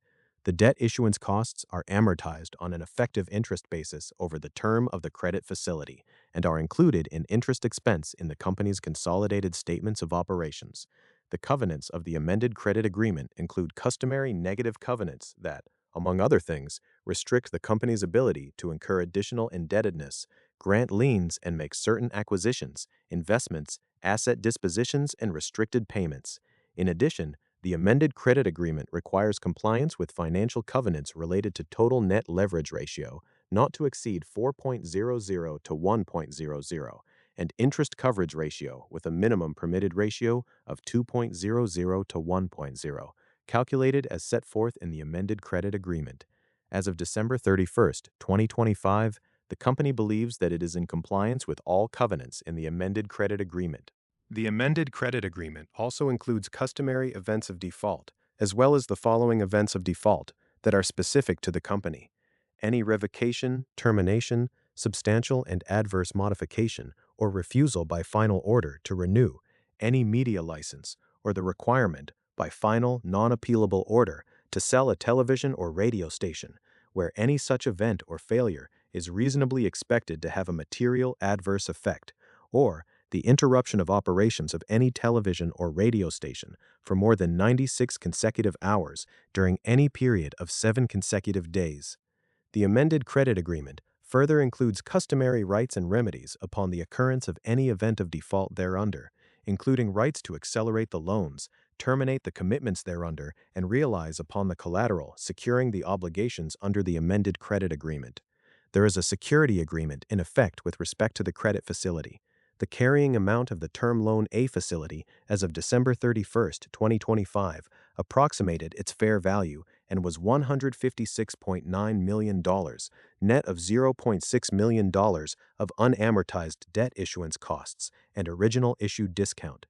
Due to the prepayments of the credit facility and due to the company entering into the amended credit agreement, for the year ended December 31, 2025, the company recorded a loss on debt extinguishment of $0.2 million. For the year ended December 31, 2024, the company recorded a loss on debt extinguishment of $0.1 million. 10. Fair Value Measurements. ASC 820, Fair Value Measurements and Disclosures, defines and establishes a framework for measuring fair value and expands disclosures about fair value measurements. In accordance with ASC 820, the company has categorized its financial assets and liabilities based on the priority of the inputs to the valuation technique into a three-level fair value hierarchy as set forth below. Level 1. Assets and liabilities whose values are based on unadjusted quoted prices for identical assets or liabilities in an active market that the company has the ability to access at the measurement date. Level 2. Assets and liabilities whose values are based on quoted prices for similar attributes in active markets. Quoted prices in markets where trading occurs infrequently, and inputs other than quoted prices that are observable, either directly or indirectly, for substantially the full term of the asset or liability. Level 3. Assets and liabilities whose values are based on prices or valuation techniques that require inputs that are both unobservable and significant to the overall fair value measurement. If the inputs used to measure the financial instruments fall within different levels of the hierarchy, the categorization is based on the lowest level input that is significant to the fair value measurement of the instrument. The company did not record a goodwill impairment for the year ended December 31st, 2025, and recorded a goodwill impairment in the amount of $43.3 million for the year ended December 31st, 2024. See Note 5. The company's money market account is comprised of cash and cash equivalents, which are recorded at their fair market value within cash and cash equivalents in the consolidated balance sheets. The company's available-for-sale debt securities are comprised of corporate bonds and notes, asset-backed securities, and U.S. government securities. These securities are valued using quoted prices for similar attributes in active markets, Level 2. Since these investments are classified as available for sale, they are recorded at their fair market value within marketable securities in the consolidated balance sheets, and their unrealized gains or losses are included in other comprehensive income. Realized gains and losses from the sale of available-for-sale securities are included in the consolidated statements of operations and were determined on a specific identification basis. The company's available-for-sale debt securities are considered for credit losses under the guidance of ASU 2016-13, Financial Instruments, Credit Losses, Topic 326.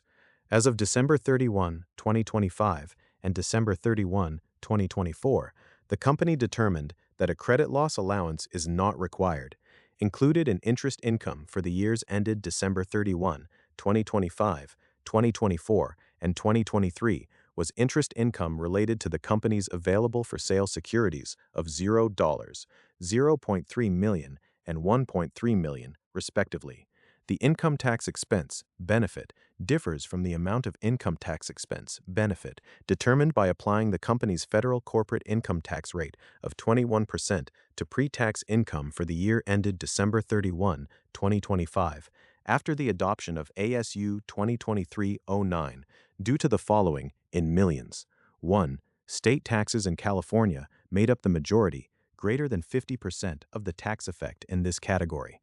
As previously disclosed for the tax years ended December 31, 2024, and 2023, prior to the adoption of ASU 2023-09, the effective income tax rate differs from the statutory federal income tax rate due to the following in millions. As of December 31, 2025, the company has certain U.S. federal, U.S. state, and foreign net operating loss carryforwards of approximately $110.7 million, $114.5 million, and $4.8 million, respectively, available to offset future taxable income.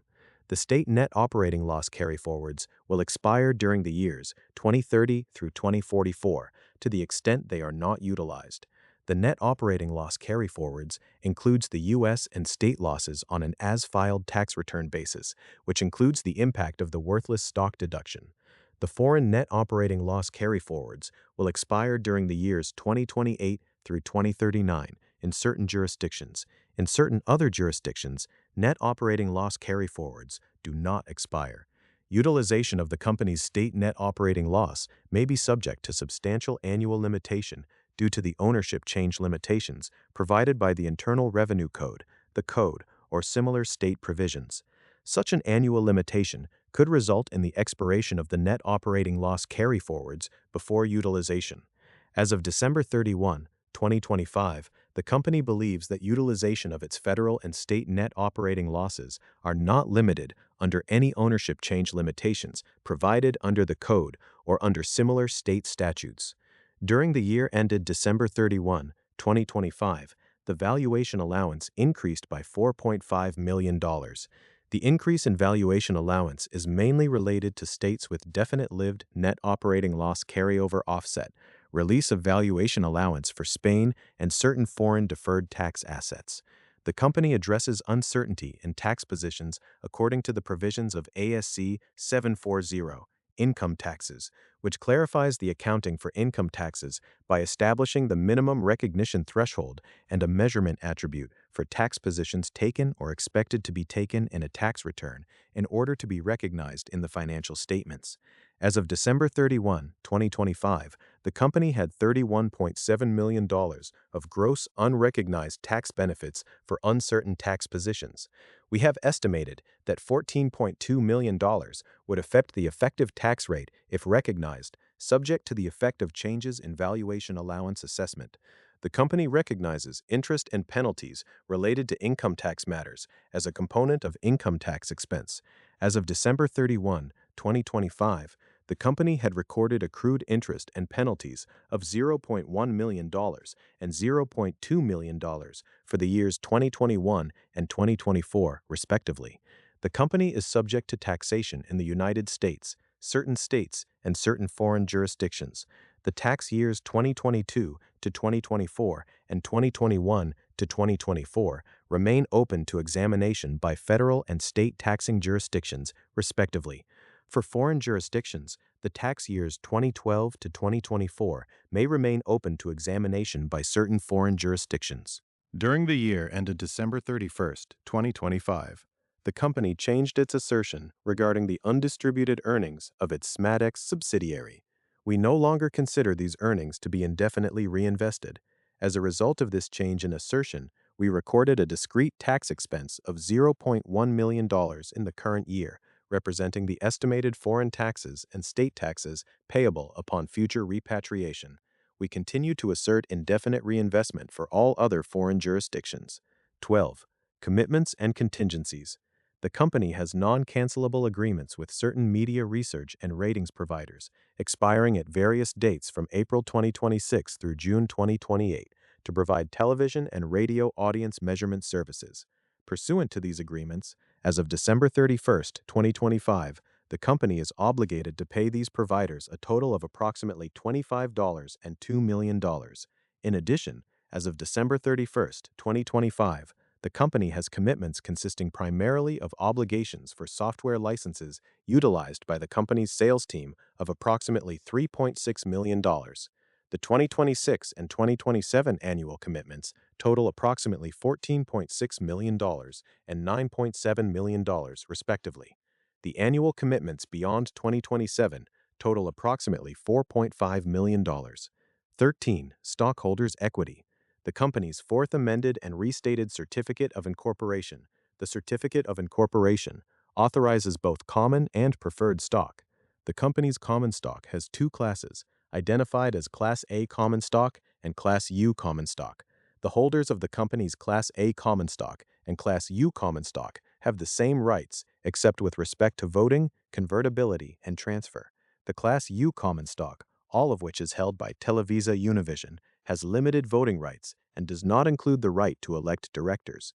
Each share of Class U common stock is automatically convertible into one share of the company's Class A common stock, subject to adjustment for stock splits, dividends, or combinations, in connection with any transfer of such shares of Class U common stock to a third party that is not an affiliate of Televisa Univision. In addition, as the holder of all of the company's issued and outstanding Class U common stock, so long as Televisa Univision holds a certain number of shares of Class U common stock, the company may not, without the consent of Televisa Univision, merge, consolidate, or enter into a business combination, dissolve or liquidate the company, or dispose of any interest in any FCC license with respect to television stations which are affiliates of Televisa Univision, among other things. Holders of Class A and Class U common stock are entitled to dividends as and when declared by the company's board of directors.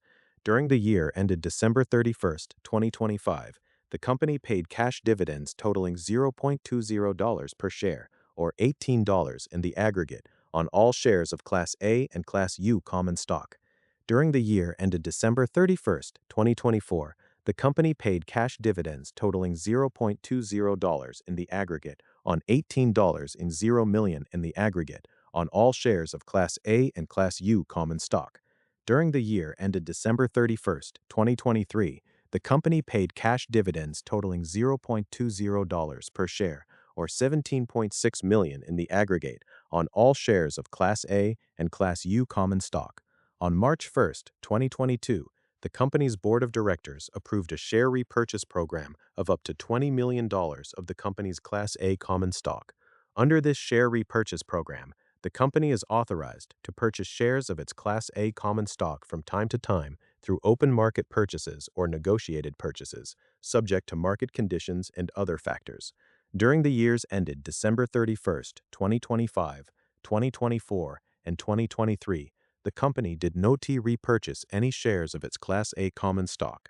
As of December 31st, 2025, the company has repurchased a total of 1.8 million shares of its Class A common stock under the share repurchase program for an aggregate purchase price of $11.3 million, or an average price per share of $6.43. Treasury stock is included as a deduction from equity in the stockholders' equity section of the consolidated balance sheets. Shares repurchased pursuant to the company's share repurchase program are retired during the same calendar year. 14. Equity Incentive Plans. In May 2004, the company adopted its 2004 Equity Incentive Plan, 2004 Plan, which replaced its 2000 Omnibus Equity Incentive Plan, 2000 Plan. The 2000 Plan had allowed for the award of up to 11,500,000 shares of Class A common stock. The 2004 Plan, as originally adopted, allowed for the award of up to 10 million shares of Class A common stock, plus any grants remaining available at its adoption date under the 2000 Plan. Awards under the 2004 Plan may be in the form of incentive stock options, non-qualified stock options, stock appreciation rights, restricted stock, RSUs, or PSUs. The 2004 Plan is administered by a committee appointed by the Board of Directors. This committee determines the type, number, vesting requirements, and other features and conditions of such awards.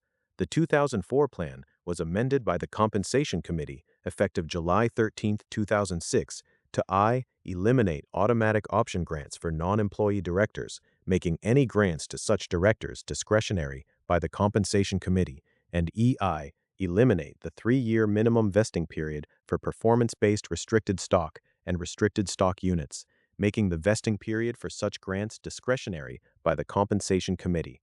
The 2004 Plan was further amended by the Board of Directors on April 28, 2014, and approved by the stockholders at the 2014 Annual Meeting of Stockholders on May 29, 2014, to extend the term of the 2004 Plan until May 29, 2024. The 2004 Plan was further amended by the Board of Directors effective April 29, 2021, and approved by the stockholders at the 2021 Annual Meeting of Stockholders on May 27, 2021, to increase the number of shares of Class A common stock issuable under the 2004 Plan by 8 million shares, for a total of 18 million shares issuable thereunder. The 2004 Plan was further amended by the Board of Directors effective April 16, 2024, and approved by the stockholders at the 2024 Annual Meeting of Stockholders on May 30, 2024, to increase the number of shares of Class A common stock issuable under the 2004 Plan by 7,500,000 shares, for a total of 25,500,000 shares issuable thereunder. In June 2023, the company adopted its 2023 Inducement Plan, reserving 2 million shares of the company's Class A common stock to be used exclusively for grants of equity-based awards to individuals who were not previously employees of the company as an inducement material to the individual's employment with the company. The terms and conditions of the Inducement Plan are substantially similar to the company's 2004 Plan.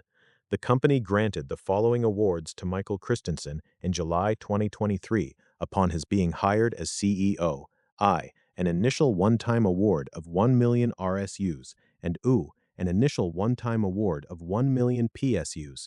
The company has issued stock options, RSUs, and PSUs to various other employees and non-employee directors of the company, in addition to non-employee service providers under the company's equity incentive plans. As of December 31st, 2025, there were approximately 6.5 million securities remaining available for future issuance under equity compensation plans. The fair value of each stock option is estimated on the date of grant using the Black-Scholes option pricing model. Stock-based compensation expense related to stock options is based on the fair value on the date of grant and is amortized over the vesting period, generally between 1 to 4 years. Expected volatilities are based on historical volatility of the company's stock. The company uses historical data to estimate option exercise and employee termination within the valuation model. The expected term of stock options granted is based on historical contractual life and the vesting data of the stock options. The risk-free rate for periods within the contractual life of the stock option is based on the U.S. Treasury yield curve in effect at the time of grant. There were no stock options granted during the years ended December 31st, 2025, 2024, and 2023. There was no stock-based compensation expense related to the company's employee stock options for the years ended December 31st, 2025, 2024, and 2023. Restricted stock units. The company measures all stock-based awards using a fair value method and recognizes the related stock-based compensation expense in the consolidated financial statements over the requisite service period. As stock-based compensation expense recognized in the company's consolidated financial statements is based on awards ultimately expected to vest, generally between 1 to 4 years, it has been reduced for estimated forfeitures. Stock-based compensation expense related to grants of RSUs was $9.0 million, $12.3 million, and $23.0 million for the years ended December 31, 2025, 2024, and 2023, respectively. As of December 31, 2025, there was approximately $5.6 million of total unrecognized compensation expense related to grants of RSUs that is expected to be recognized over a weighted average period of 1.6 years. The fair value of shares vested related to grants of RSUs was $9.9 million, $17.3 million, and $14.0 million for the years ended December 31st, 2025, 2024, and 2023, respectively. The company's RSUs are net settled by withholding shares of the company's common stock to cover minimum statutory income taxes and remitting the remaining shares of the company's common stock to an individual's brokerage account. Authorized and unissued shares of the company's common stock are used to settle RSUs. Performance stock units. In connection with the hiring of the company's CEO in July 2023, the company granted the CEO performance stock units, PSUs, which are subject to both time-based vesting and market-based conditions. Both the service and market conditions must be satisfied for the PSUs to vest. The PSUs consist of 5 equal tranches, each a performance tranche, based on achievement of a share price condition if the company achieves share price targets of $5.75, $7.25, $9.20, and $13.75, respectively, over 30 consecutive trading days during a performance period commencing on July 1st, 2023, and ending on July 1st, 2028.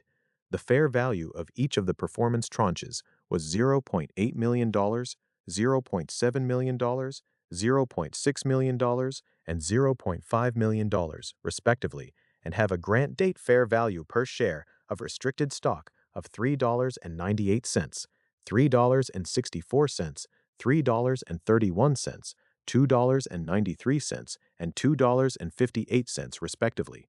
To the extent that any of the performance-based requirements are met, the company's CEO must also provide continued service to the company through at least July 1st, 2024, to receive any shares of common stock underlying the PSUs, and through July 1st, 2028, to receive all of the shares of common stock underlying the PSUs that have satisfied the applicable market-based requirement. The maximum number of shares that can be earned under this PSU grant is 1 million shares, with 20% of the total award allocated to each performance tranche. Between 0% and 100% of each performance tranche of the PSUs will vest on each of the tranche dates. Additionally, in connection with the annual grant in January 2024, the company has granted PSUs to certain senior employees, which PSUs are subject to both time-based vesting conditions and market-based conditions. Both the service and market conditions must be satisfied for the PSUs to vest. The PSUs consist of 4 equal tranches, each a performance tranche. Based on achievement of a share price condition, if the company achieves share price targets of $4.83, $5.65, $7.15, and $8.90, respectively, over 30 consecutive trading days during a performance period commencing on January 25, 2024, and ending on January 25, 2029. The fair value of each of the performance tranches was 0.6 million, 0.6 million, 0.5 million, and 0.5 million, respectively, and have a grant date fair value per share of restricted stock of $4.16, $3.98, $3.66, and $3.32, respectively. To the extent that any of the performance-based requirements are met, the grantees must also provide continued service to the company through at least January 25, 2025, to receive any shares of common stock underlying the PSUs, and through January 25, 2029, to receive all of the shares of common stock underlying the PSUs that have satisfied the applicable market-based requirement. The maximum number of shares that could be earned under this PSU grant was 600,000 shares, with 25% of the total award allocated to each performance tranche. Between 0% and 100% of each performance tranche of the PSUs will vest on each of the tranche dates. During 2024, 400,000 of these PSUs were canceled.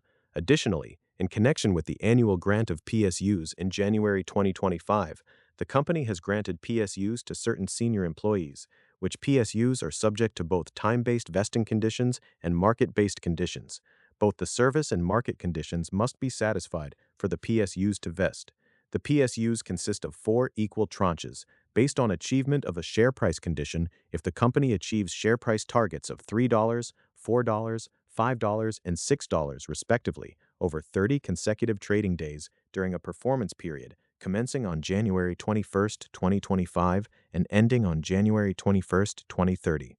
The fair value of each of the performance tranches, as defined in the individual agreements pursuant to which the PSUs were granted, was 0.7 million, 0.7 million, 0.6 million, and 0.6 million, respectively, and have a grant date fair value per share of restricted stock of $2.11, $1.95, $1.80, and $1.67, respectively.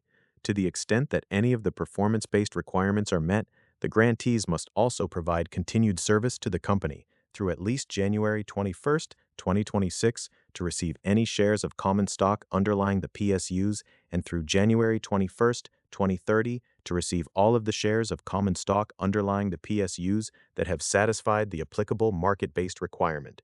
The maximum number of shares that can be earned under this PSU grant is 1,390,000 shares, with 25% of the total award allocated to each performance tranche.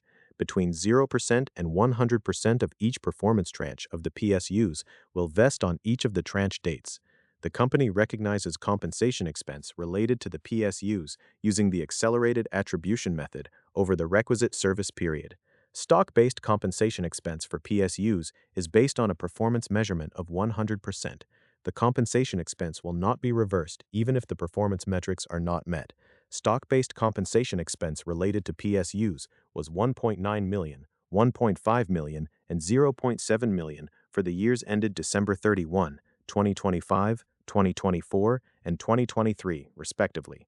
As of December 31, 2025, there was $0.0 million of total unrecognized compensation expense related to grants of PSUs that is expected to be recognized over a weighted average period of 2.0 years. The grant date fair value for each PSU was estimated using a Monte Carlo simulation model that incorporates option pricing inputs covering the period from the grant date through the end of the performance period. The unobservable significant inputs to the valuation model at the time of award issuance were as follows. 15. Related party transactions. Substantially all of the company's television stations are Univision or Unimos affiliated television stations. The network affiliation agreement with Televisa Univision provides certain of the company's owned stations the exclusive right to broadcast Televisa Univision's primary Univision network and Unimos network programming in their respective markets. Under the network affiliation agreement, the company retains the right to sell no less than 4 minutes per hour of the available advertising time on stations that broadcast Univision network programming and the right to sell approximately 4.5 minutes per hour of the available advertising time on stations that broadcast Unimos network programming, subject to adjustment from time to time by Televisa Univision. Under the network affiliation agreement, Televisa Univision acts as the company's exclusive third-party sales representative for the sale of certain national advertising on the Univision and Unimos affiliate television stations, and the company pays certain sales representation fees to Televisa Univision relating to sales of all advertising for broadcast on its Univision and Unimos affiliate television stations. The company also generates revenue under 2 marketing and sales agreements with Televisa Univision, which give it the right to manage the marketing and sales operations of Televisa Univision-owned Univision affiliates in 3 markets: Albuquerque, Boston, and Denver. At December 31, 2025, Televisa Univision owns approximately 10% of the company's common stock on a fully converted basis. The company's Class U common stock, all of which is held by Televisa Univision, has limited voting rights and does not include the right to elect directors. Each share of Class U common stock is automatically convertible into 1 share of the company's Class A common stock, subject to adjustment for stock splits, dividends, or combinations, in connection with any transfer of such shares of Class U common stock to a third party that is not an affiliate of Televisa Univision. In addition, as the holder of all of the company's issued and outstanding Class U common stock, so long as Televisa Univision holds a certain number of shares of Class U common stock, the company may not, without the consent of Televisa Univision, merge, consolidate, or enter into a business combination, dissolve or liquidate the company, or dispose of any interest in any FCC license with respect to television stations which are affiliates of Televisa Univision, among other things. On October 2, 2017, the company entered into the current affiliation agreement, which superseded and replaced its prior affiliation agreements with Televisa Univision.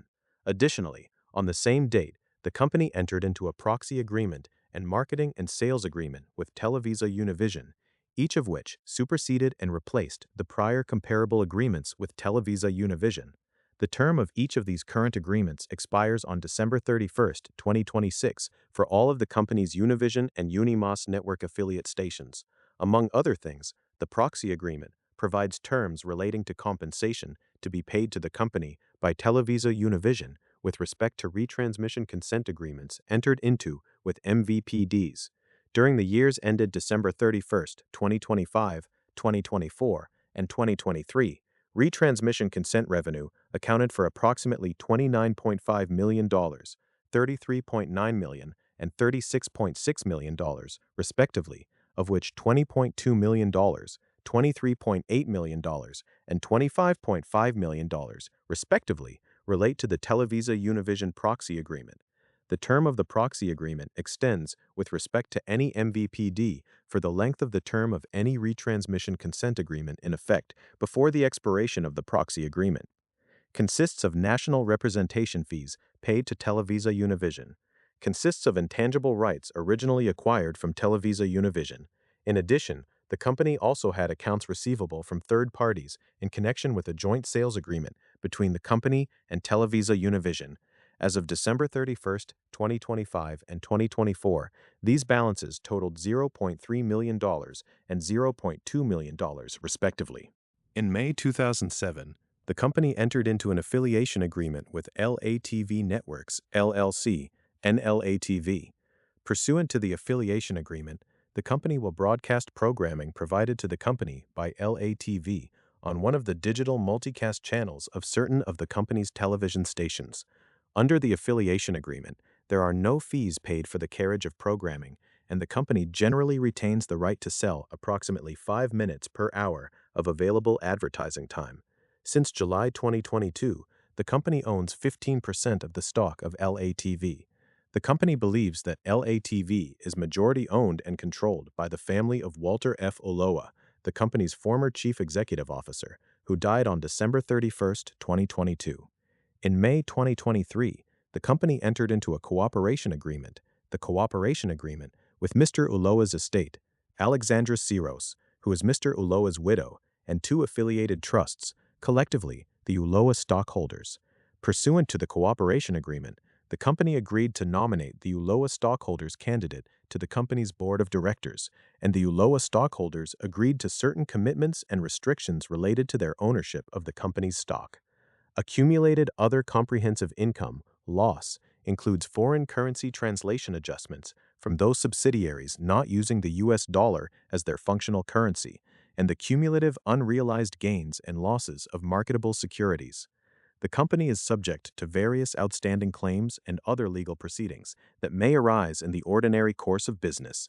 In the opinion of management, any liability that may arise out of or with respect to these matters will not materially adversely affect the company's financial position, results of operations, or cash flows. On or about July 22, 2025, the company's now former landlord of the company's former headquarters in Santa Monica, California, commenced litigation against the company in Los Angeles County Superior Court.